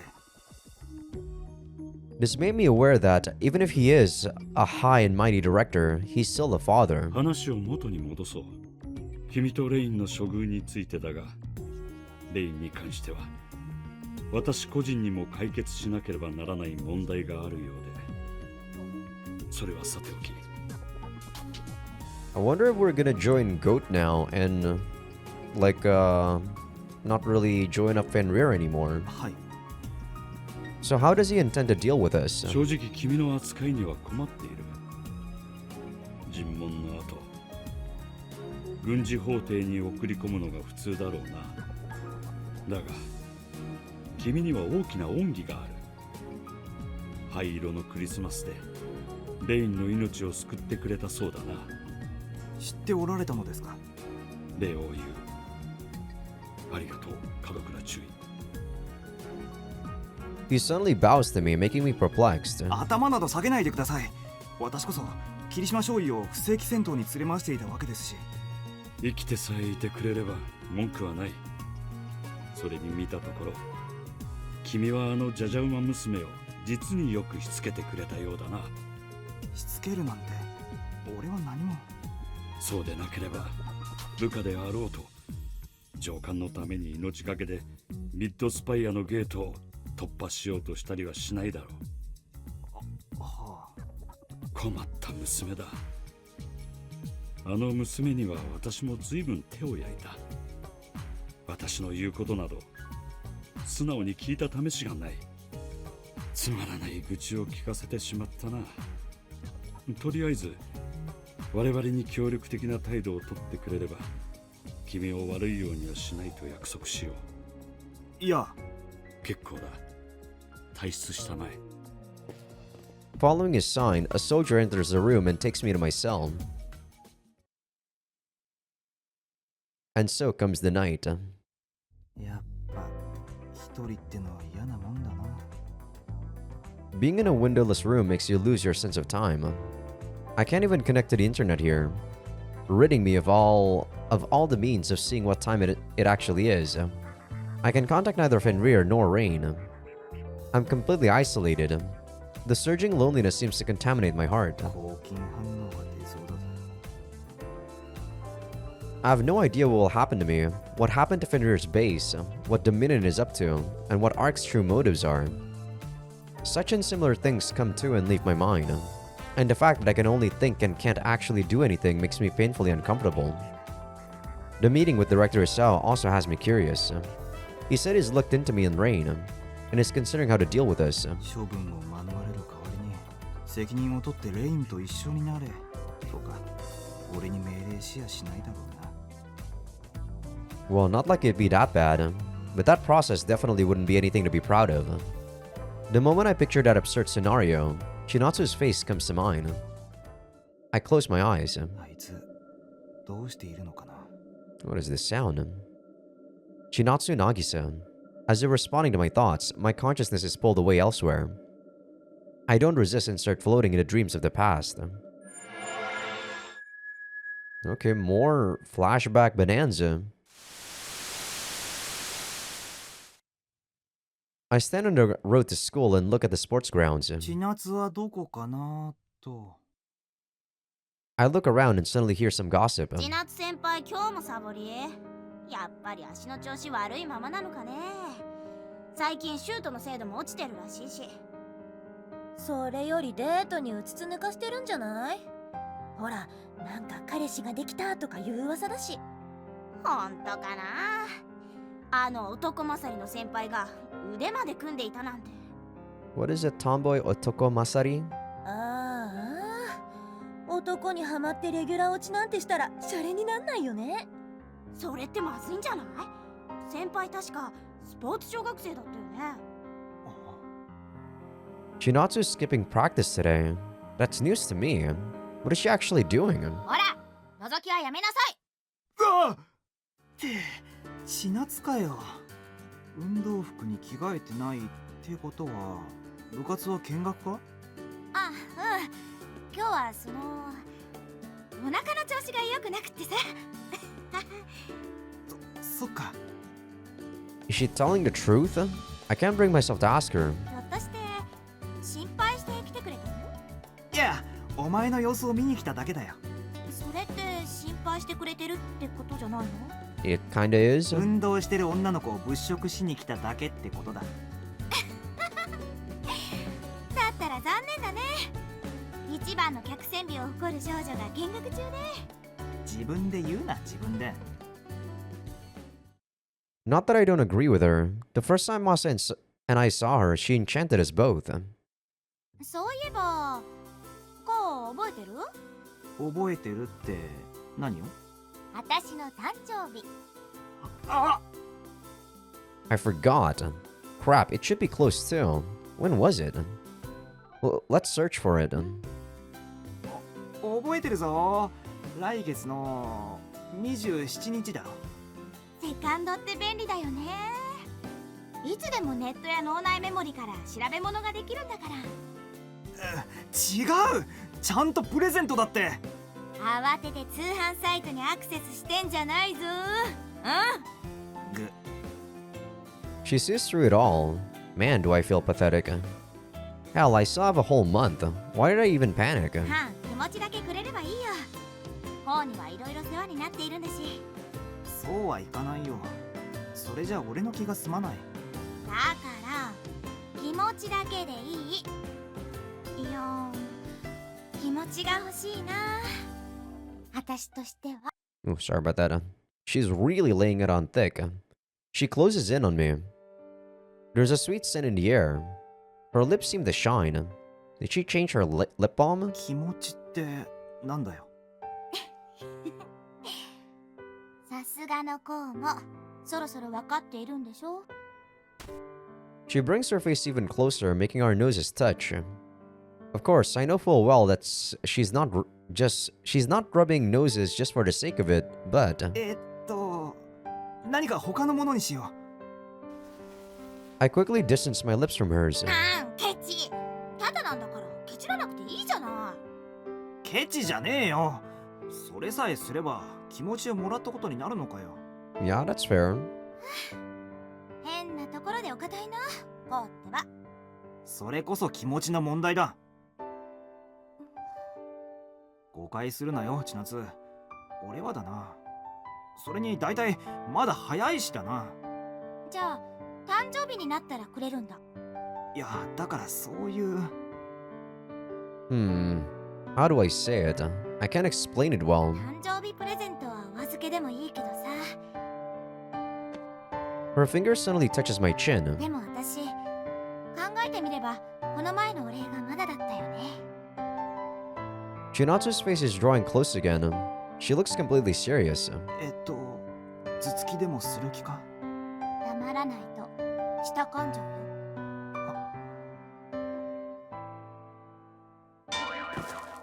She brings her face to mine way too fast, making our teeth collide. Why would you open your mouth with your teeth open wide like that, you know? Why would our teeth collide? We both fall to the grass, cover our mouths, and writhe. Is this the real Sora? Suddenly, I hear a loud shout. It must be because we're in reality, right? We turn to where the scream came from and see Sora, looking at us with her eyes open wide.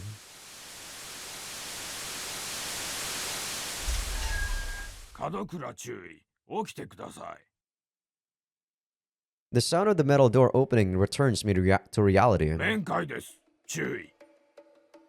The jailer's tone isn't as rough as before. Though I'm still locked up, the Rector Isao's presence seems to have affected the way I'm treated. I go to the interrogation room where I find Chinatsu. 来てくれたか。いや、よく面会の許可が下りたな。長官の計らいでね。Her expression seems somewhat softer. It's not quite like the smiles she made in the past, but the difference between it and the sour face she made on our reunion is like night and day. 私個人として忠告しとくけど、肉声は盗聴されてるから妙な発言は控えるんだ。She speaks to me via chant. ちゃんとが聞こえる。こんな留置所の中なのに。外のネットにつなげられなくても、ミッドスパイアの一区帯域をこっそり借りればいいのさ。私が工作部隊で取った亀裂化だよ。この帯域が盗聴されないって保証があるのかよ。いや、そもそも CDF やゴードにバレないのか、こんなことして。至近距離のチャントだけならそう簡単にバレやしないよ。スクイドでも持ち出せない限りね。俺のような捕虜一人のためにあんなデカブツ機械を持ち出すほど統合もバカじゃないよな。Hey, if Anan was here, maybe not so much. でしょ。She forms a grin I find somewhat comforting. Okay, in this route, maybe the difference is that Anan's not here, so the minion's not gonna try to attack Anan right here, right? Because before we were defending Anan. もう動けるようになったんだな。頭さえ無事なら擬態を交換するだけだからね。それでも今回はちょっとした大手術になったけど、動けるようになったからまずは礼を言いに来た。ありがとう。おかげで助かった。よせ、頭なんか下げるな。お前に神妙な態度を取られるのもなんか変な気分だ。だって心苦しいよ。あんたを捕らえたりはしたくなかった。恩をあだで返すみたいになっちまって。仕方がないさ。仕事なんだろ。別に千夏を恨んだりはしていないさ。そう言ってくれると助かるよ。I suddenly remember the dream and look at her lips. いや、なんでもないさ。渚注意殿。知ってたのか、私の階級。長官殿からそれを教わるとは思わなかったかな。階級なんて名目だけだ。使いっ走りの電脳将校さ。She forms a faint wry smile. It gives me peace while also making me feel somewhat sad. またすぐに戦場へ戻るのか。体の慣らしが終わるまでは休暇なんだ。正直休んでいられる状況じゃないんだけどね。そりゃ残念だ。こんな状況じゃなきゃまたデートに誘うんだがな。つまらないデートでもするの？ She forms a faint smile, but then instantly becomes serious. あんたには悪いけど、私こうなってほっとしているよ。 Because that means we might not be facing each other again? これで最低でもこうに銃を向けることはなくなった。別の誰かから銃殺刑にされるかもしれないけどな。長官はこう守ってくれるよ。あの方は恩義を忘れない人だ。だからやけを起こさずおとなしくしてな。ここで暴れたって何の得もないんだからね。分かってる。俺ももうガキじゃない。だろうね。 Shinatsu slowly extends her hand. A handshake, eh? It's a bit formal, but it's 100 times better than being told not to touch her. I tightly grasp her hand. The sensation is so delicate that I never would have guessed that she's a cyborg. Shinatsu's staring at my hand with a strange look in her eyes. どうした？いや、なんでもない。擬態の感覚に異常がないか確かめただけ。何かおかしな点でもあったのか？さあね。どうせ粗末な食感しかない代物だからね。There's visible gloom in her expression. じゃあ、私は行くから。なあ、外の状況はどうなってる？フェンリルの動きは？アークは何をしている？お前なら何かわかるんじゃないのか？相変わらずの膠着状態が続いてるよ。Following that terse response, Shinatsu leaves the room. I think the minion's gonna do something soonish. バカ！いきなりバカ呼ばわりかよ。そうよ、バカバカバカ。ついでに言うなら大バカ。 As we writhe on the ground after Chinatsu's and my teeth collided, Sora starts reprimanding us. What did I do to deserve this chain of pain? 見てた。見ちゃったわよ。まったく、こんなとこで何やってんのか。ひょっとして覗き？違う、違います。誰がこうたあんたの接吻シーンなんか覗きますか？っていうか、見たくなかったわよ、そんなの。空ってば、なんでここを知ってるの？知らないわよ。あんたの部活に行ったら今日は休みでこっちの方に歩いてったって言うから。 Beat red, Sora rattles on until she becomes a bit embarrassed and fixes her manner of talking. ああ、菜の葉ちゃんを連れてこなくてよかった。あのね、あの子が大変な時期だってのに、あんたら一体何してるわけ？別に何もしてねえよ。I was just worried about Chinatsu, so I came here to hear her out. Still, I know what Sora means. The entrance exams are close, so Nanoha must be pretty nervous right about now. そんなこと言われなくても、私らだって菜の葉のことは心配してるよ。むしろあんたよりは声をかけてるつもりだけど。分かってる。だからその相談があってきたのよ。栗原先生にお願いしてね。え？先生？もういいかな。話に参加させてもらっても。Definitely awkward now. He puts on a slightly troubled smile. Right next to him, there's Makoto. They're holding hands like a parent and child. Makoto's route is probably going to be very interesting. I just know it. Like, I don't really care too much about the romance aspect of Makoto's route, but it's going to be very interesting, I know for a fact. I feel like, to be honest, I don't really care about any of the romance options other than Chinatsu so far. Oops. 何か取り込み中にも見えたが、お邪魔じゃなかったかな。邪魔だなんてとんでもない。こんにちは先生。ごめんなさい。続きどうぞ。 Alright, Makoto, how am I supposed to respond to that? それで続き、相談って何の話？ Chinatsu makes Sora continue the conversation.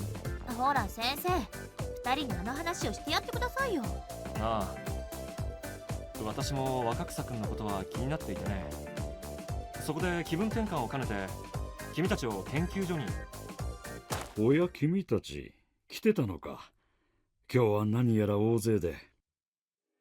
Suddenly, Colonel Kirishima shows himself. His eyes meet with Mr. Kurihara's and he stops in place. Yup, they wanted to use Assembler for military purposes. And Goto was the one that wanted them to do that, right? I try to greet him, but his expression makes me hesitate to talk to him. 君は？あなたは They look at each other as they're surprised, but the surprise quickly fades, leaving nothing but displeasure. これは妙なところでお会いしますね。まったくだ。そういえば君は清州出身だったな。Then they just glare at each other. I can tell they're not on good terms just by looking. What happened between them? Not saying a word, I continue watching to see where this goes. すまないが、今日は失礼するよ。この話はまた今度にしよう。Mr. Kurihara turns around and leaves, not looking back even once. Makoto lightly bows and goes after him. Colonel Kirishima looks at Mr. Kurihara's back with a suspicious expression on his face. そうか。君たちは栗原君の生徒かね。生徒でもありますが、何より彼は俺たちの先輩で、そして師匠みたいなもので。師匠かね。うん。What's going on? He's looking at us differently than he used to. Chinatsu is perplexed and completely flustered. That's just how stern Colonel Kirishima's gaze has become. 失礼する。大佐 Colonel Kirishima ignores Chinatsu and walks away with large strides. ちょっとおじさんいいかしら Sora Minazuki suddenly stands before him. It's so weird to hear Ko calls Sora Minazuki with a full name. 何かね。私たちが栗原先生の弟子だったら何なの君には関係のないことだ。関係なくないわよ。さっきコウと千夏に親しげに話しかけてきたでしょ。それをいきなり冷たい目で睨んだりして。ちょっとソラ、あんたそれはいいからよくない。あなたすごく傷ついた顔してたじゃない。このおじさんと仲いいんでしょ。 She answers in a displeased manner, places her hands on her hips, and looks up at Colonel Kirishima. She seems genuinely angry. 千夏がかわいそうじゃない。偉そうな階級章つけちゃって見たとこ軍人さんみたいだけど、あなたそれでも人を束ねる立場の人なの？ Whoa, that's taking it a bit too far, Sora. I was kind of with you when you were confronting him about, you know, the whole change in attitude just because he knows we're Naoki's disciples, but this is a bit too much. 失礼な子だな、君。人を注意するなら名前ぐらい名乗ったらどうかね。これは失礼。私、水無月空。で、軍人さん。人に名前を尋ねるときは自分からって知っている？おお。I mean, you were the one that was being rude first, though. Damn, Sora, what the hell is wrong with her? 何よ。This time, it's these two that are glaring at each other. 君は実に失礼な子だな。親の顔が見たいとはこのことだ。I actually think she doesn't have any parents, so. 私だって見せてやりたいわよ。まったく、そういうところがデリカシーに欠けてるって言ってるの。With a blue sky above them, a soldier and a young girl are raising their voices and arguing. All we can do is watch. いい？おじさん、私は失礼な娘だからはっきりと遠慮なく言わせてもらいますけど。あのさ、空に大佐さん、ちょっといいかな。君は下がっていたまえ。そう、いいから関係ない人はあっち行ってて。ごめんなさい。千夏、ここはちょっと様子を見守ろう。Chinatsu and I go a short distance away from the scene. Wait, I want to hear what they're saying! 私らのためにあんなにムキにならなくてもいいのに。God damn it, these two, I want to hear what they're saying. いや、すでに俺たちは関係なくなりかけているみたいだ。あの子らしいよね。まったく。Being protected by both Ku and Sora is probably making Chinatsu consider a lot of things. この前のことといい、今回といい、私は時々叶わない気がするよ。勝ってもらっちゃ困る。空が二人になったら俺もみんなもぐったりだ。私、真面目に話をしてるんだけどな。わかってる。だから誰かと自分を比較して落ち込むなんてお前らしくないって言いたいだけだ。だよね。私もそう思うんだけど。Chinatsu sighs in a gloomy manner. She's been like this a lot recently. それにしてもなんでいきなり睨まれなくちゃいけないんだろう。前に会った時は楽しくおしゃべりしてたのに。気になるよな。俺たちが先生の身内と知った途端いきなり態度を変えるなんて。 What exactly could cause a researcher like Mr. Kurihara and a GU soldier to be on bad terms? ねえ、なんか静かになってない？え？ Now that she mentions it, I can't hear the voices that were ringing out throughout the whole place. 口論は終わったのかな？ Maybe they were actually making a spectacle and was talking about something secretive. あるいは口論なんか通り過ぎてとんでもないことになっていたりして。 We look at each other and check up on them. 実は娘が私と口も聞いてくれなくてね。 This is so unbelievable, man. There's no way. つかないありさまなのだよ。 There's no way this would actually happen. それは寂しいわね、おじさん。で、何が原因なのか心当たりはないのかしら。 Up until a moment ago, they were shouting at each other, but now they're just peacefully talking. なんだかな。相変わらずのやつ。 Shinatsu and I look at each other with wry grins on our faces. One moment she argues while overcome by righteous indignation, and the next she's all friendly with him and talks to him about his life. This is a good show of the nonchalance that makes up her character. Sora's like a kite that rages around the sky after having its string cut. あの調子なら放っておいてよさそうかな。同感。 If only I could be like Sora and help do away with Chinatsu's worries soon.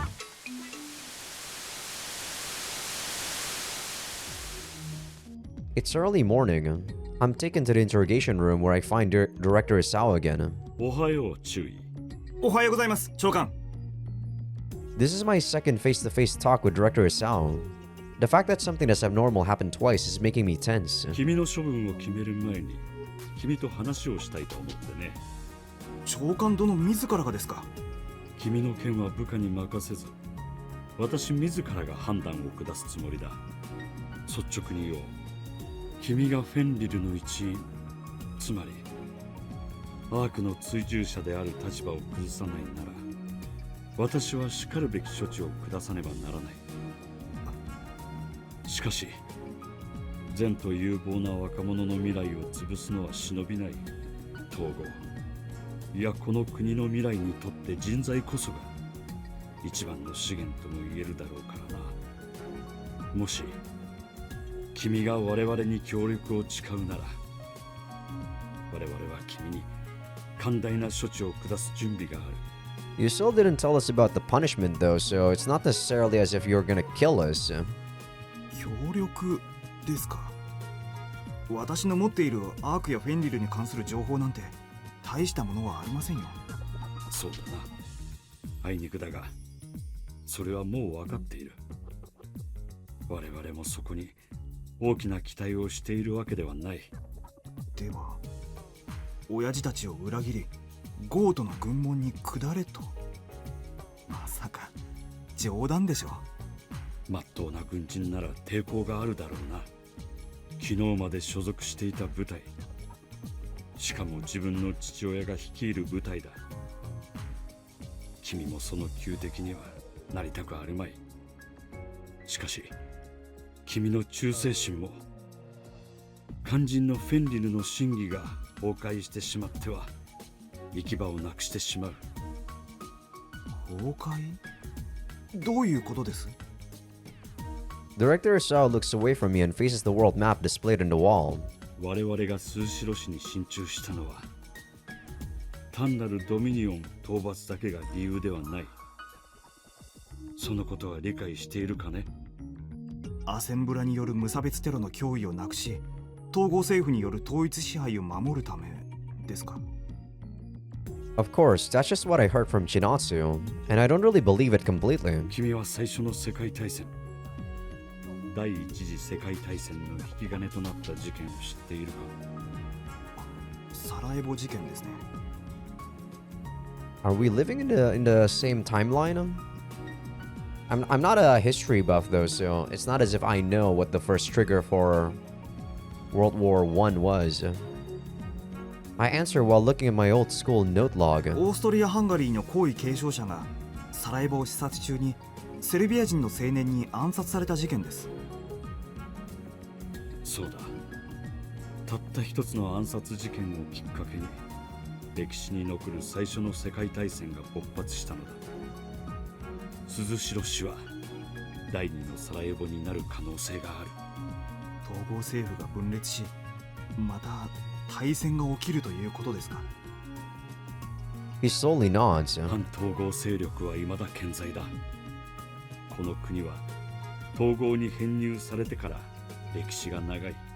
だから反統合と言われてもピンとこないだろう。はい。自分が生まれるはるか以前から故郷は統合に編入されていましたので。前の大戦で統合に編入された国では未だ統合を侵略者と捉えている者が多い。歴史の流れを理解できぬものばかりだ。大昔のように数百の国家が絶えず主権を争う時代へと逆戻りしたいと見える。He shakes his head, making it clear just how unpleasant and idiotic he considers those people to be. 遠い国の話ばかりではない。この地方でも灰色のクリスマス以後は反統合の動きが。お言葉ですが、あの惨状を見れば統合への不信が募っても仕方がないのではありませんか。That wasn't me, by the way. He was actually cutting him from speaking. I pictured the light from Gungnir and cut into his speech. 統合の支援していた研究所が事故を起こし、その後始末のために数多くの人々が焼き殺された。君の言いたいこともわかる。だが力を託された者には責任がある。力を行使していた者とで決して平然としていたわけではない。アセンブラの被害拡大は防いだが、あまりに尊い犠牲を払ってしまったのだ。我々の手で。そう、我々はその手を汚したのだ。私とてあの時娘がどういう目にあったか全く知らぬわけではない。Director Isao makes a pained expression and places both his hands on the table.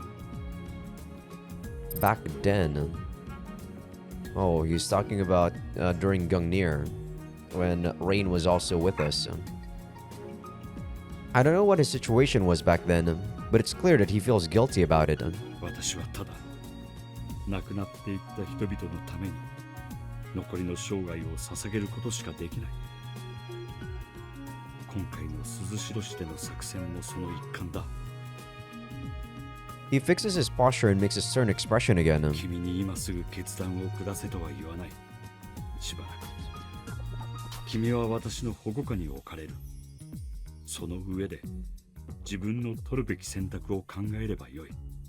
つまりは猶予期間ということでしょうか。仮釈放だ。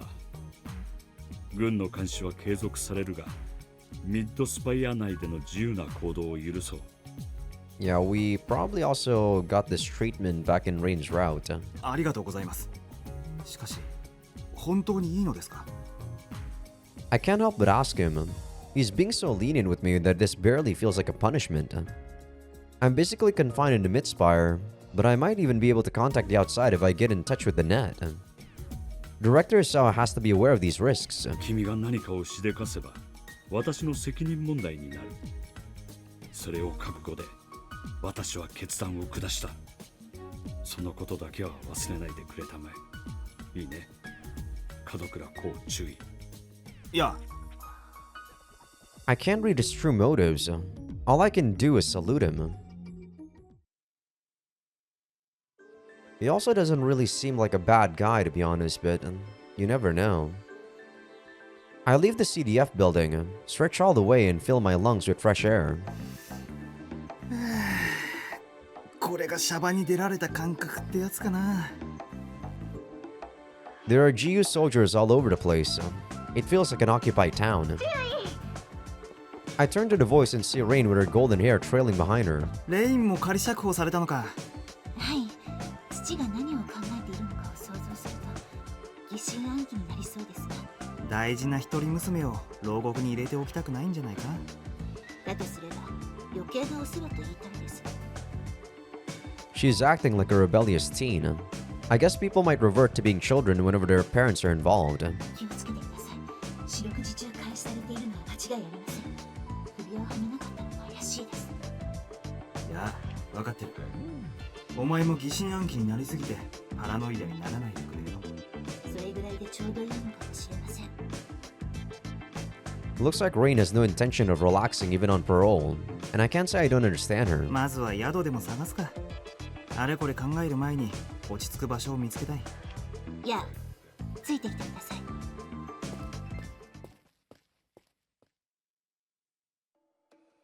We arrive at a neat house in the Midspire. ここは父の別宅です。ここに宿泊しろとの私です。そういえばレインはここの出身だったな。ええ、本当はもう二度と帰ってこないつもりでした。 Instead of relaxing, Rain starts searching around the room. Are we gonna use that thing again to actually dive? I hope not. I thought that she is aware that we're being monitored 24/7. 少々お待ちください。監視カメラや盗聴器が仕掛けられているはずです。それらを処分しておきませんか。いいから少し休め。探りたいなら探らせておけばいい。確かに監視も気になるが、それ以上にお前が心配だ。何をのんきなことを言っているのですか。ここは敵地、我々は囚われの身。これは我々を油断させようという計略なのですよ。それはそうかもしれないが。I know it well. We can't stay in Midspire for too long. We gotta escape and go back where we belong. After all, we were captured and brought here when we were supposed to hide and wait for a chance to meet up with Colonel Karakura and rest. For some reason, though, I'm not nearly as tense as I should be. I feel like the talks with Director Isao softened me up a bit. I noticed that Rain has stopped looking around. Now she's just staring at a picture with sad eyes. I look over her shoulder and see that it's a picture of a mother and daughter hugging and smiling together. これはレインのお母さんかい？はい。亡くなった母です。 Oh yeah, I remember. Rain told me that when she was little, her mother joined Dominion and committed suicide. はい。ここには戻りたくありませんでした。 I see a hint of tears in her eyes. この家は本当は母の持ち物なのです。母は離婚するつもりで家を出て、この別宅を購入したそうです。 Yeah, we already know this from your route, Rain. 私が幼い頃、すでに父母は言葉もろくに交わさないほど互いの関係が冷めきっていましたから。この写真はその頃に撮ったものなんだな。はい。短い期間でしたが、母との二人暮らしは本当に楽しかったです。 Overcome by nostalgia, Rain looks into the distance. Her eyes quickly turn sad. 結局、親族の説得で母と私は再び父と共に暮らすことになって、仕方がなかったのです。もし父と離婚すればここの居住権を失うと通告されてしまって。ひどい話だな。母の市民権は父と結婚して得られたものですから。母がドミニオンに入信したのはその後しばらくの話です。 Rain sadly puts the frame down. While I feel sympathetic, I also find it a bit strange. I'm having trouble connecting the image of the stubborn, forceful father and the director I talked to. 注意。申し訳ありません。つい。いや、気にするな。誰だって辛い過去の一つや二つはある。いや、注意。 She wipes the edges of her eyes and looks up at me. 落ち着いたか？はい。ですが、なんだ？ぶしつけなお願いですが、できれば久々に慰めてはいただけませんか、私を。 Maybe I'm just gonna pat your head? Before, I would have accepted this invitation without hesitation, but... どうしたのです？注意。いや、なんでもない。 The bell rings. Rain quickly stands up and looks at the interphone's camera. どうした？誰か来客か？それが。ここを開けろ。門倉注意。長官の命令でやってきた。長官の命令で私もここに泊まることになった。 Okay. つまりお目付け役ですか？具体的に何かを監視しろとは言われていない。単にジャジャ馬娘を見張っていてくれと頼まれただけだ。それは使いっ走りご苦労様です。渚注意。霧島レイン少尉、私は子守の訓練は受けていないからな。まあ楽にしてくれ、千夏。I grin awkwardly and invite Chinatsu in. お邪魔する。She places her bags on the floor. 注意。油断してはなりません。きっと何かよからぬことを企んでいるに違いありません。いいから、とりあえず飯でも作ってくれ。I have a feeling this won't go all that well. Alright, I think this is actually going to be where I call it an episode. What a weird turn of events this route. I mean, I thought that for some reason we were gonna do some sort of elopement thing with Chinatsu, but it would be very unlike Chinatsu to just go back on like her faction at this point, right? But I also am not sure whether or not we are gonna go back out of our faction just to be with Chinatsu, because his choice was whether to, or his like option was to whether we join him or we don't join him and go back to Fenrir. But yeah, interesting stuff. Like a lot of the, like always, the flashbacks are always new, depending on whose route we're on, right? And this one does have a lot of Chinatsu, and I do think that Chinatsu liking us is a bit awkward. Like the fact that she likes us first is a bit awkward, but I'm just gonna ignore the like beginning of the love, I guess, or the romance. Because everything else I think feels a bit organic with Chinatsu. But yeah, hope you guys enjoyed the episode. Give this video a like if you guys like it. Sub if you guys haven't. Patreon will be getting these episodes early access along with everything uncensored. There's only just that one CG that I have to censor because Chinatsu's like single boob was out. That's it really. Also for people on YouTube that aren't on Patreon just yet, feel free to become a free member because that's gonna be where I put first episode previews of future playthroughs. Okay, after this I'm gonna go play some more Amayui to get to the new content stuff. Because I got like 4 days before I can like scrounge out an episode for you guys next week. But yeah, with that said, I'll see you guys on the next episode. See ya.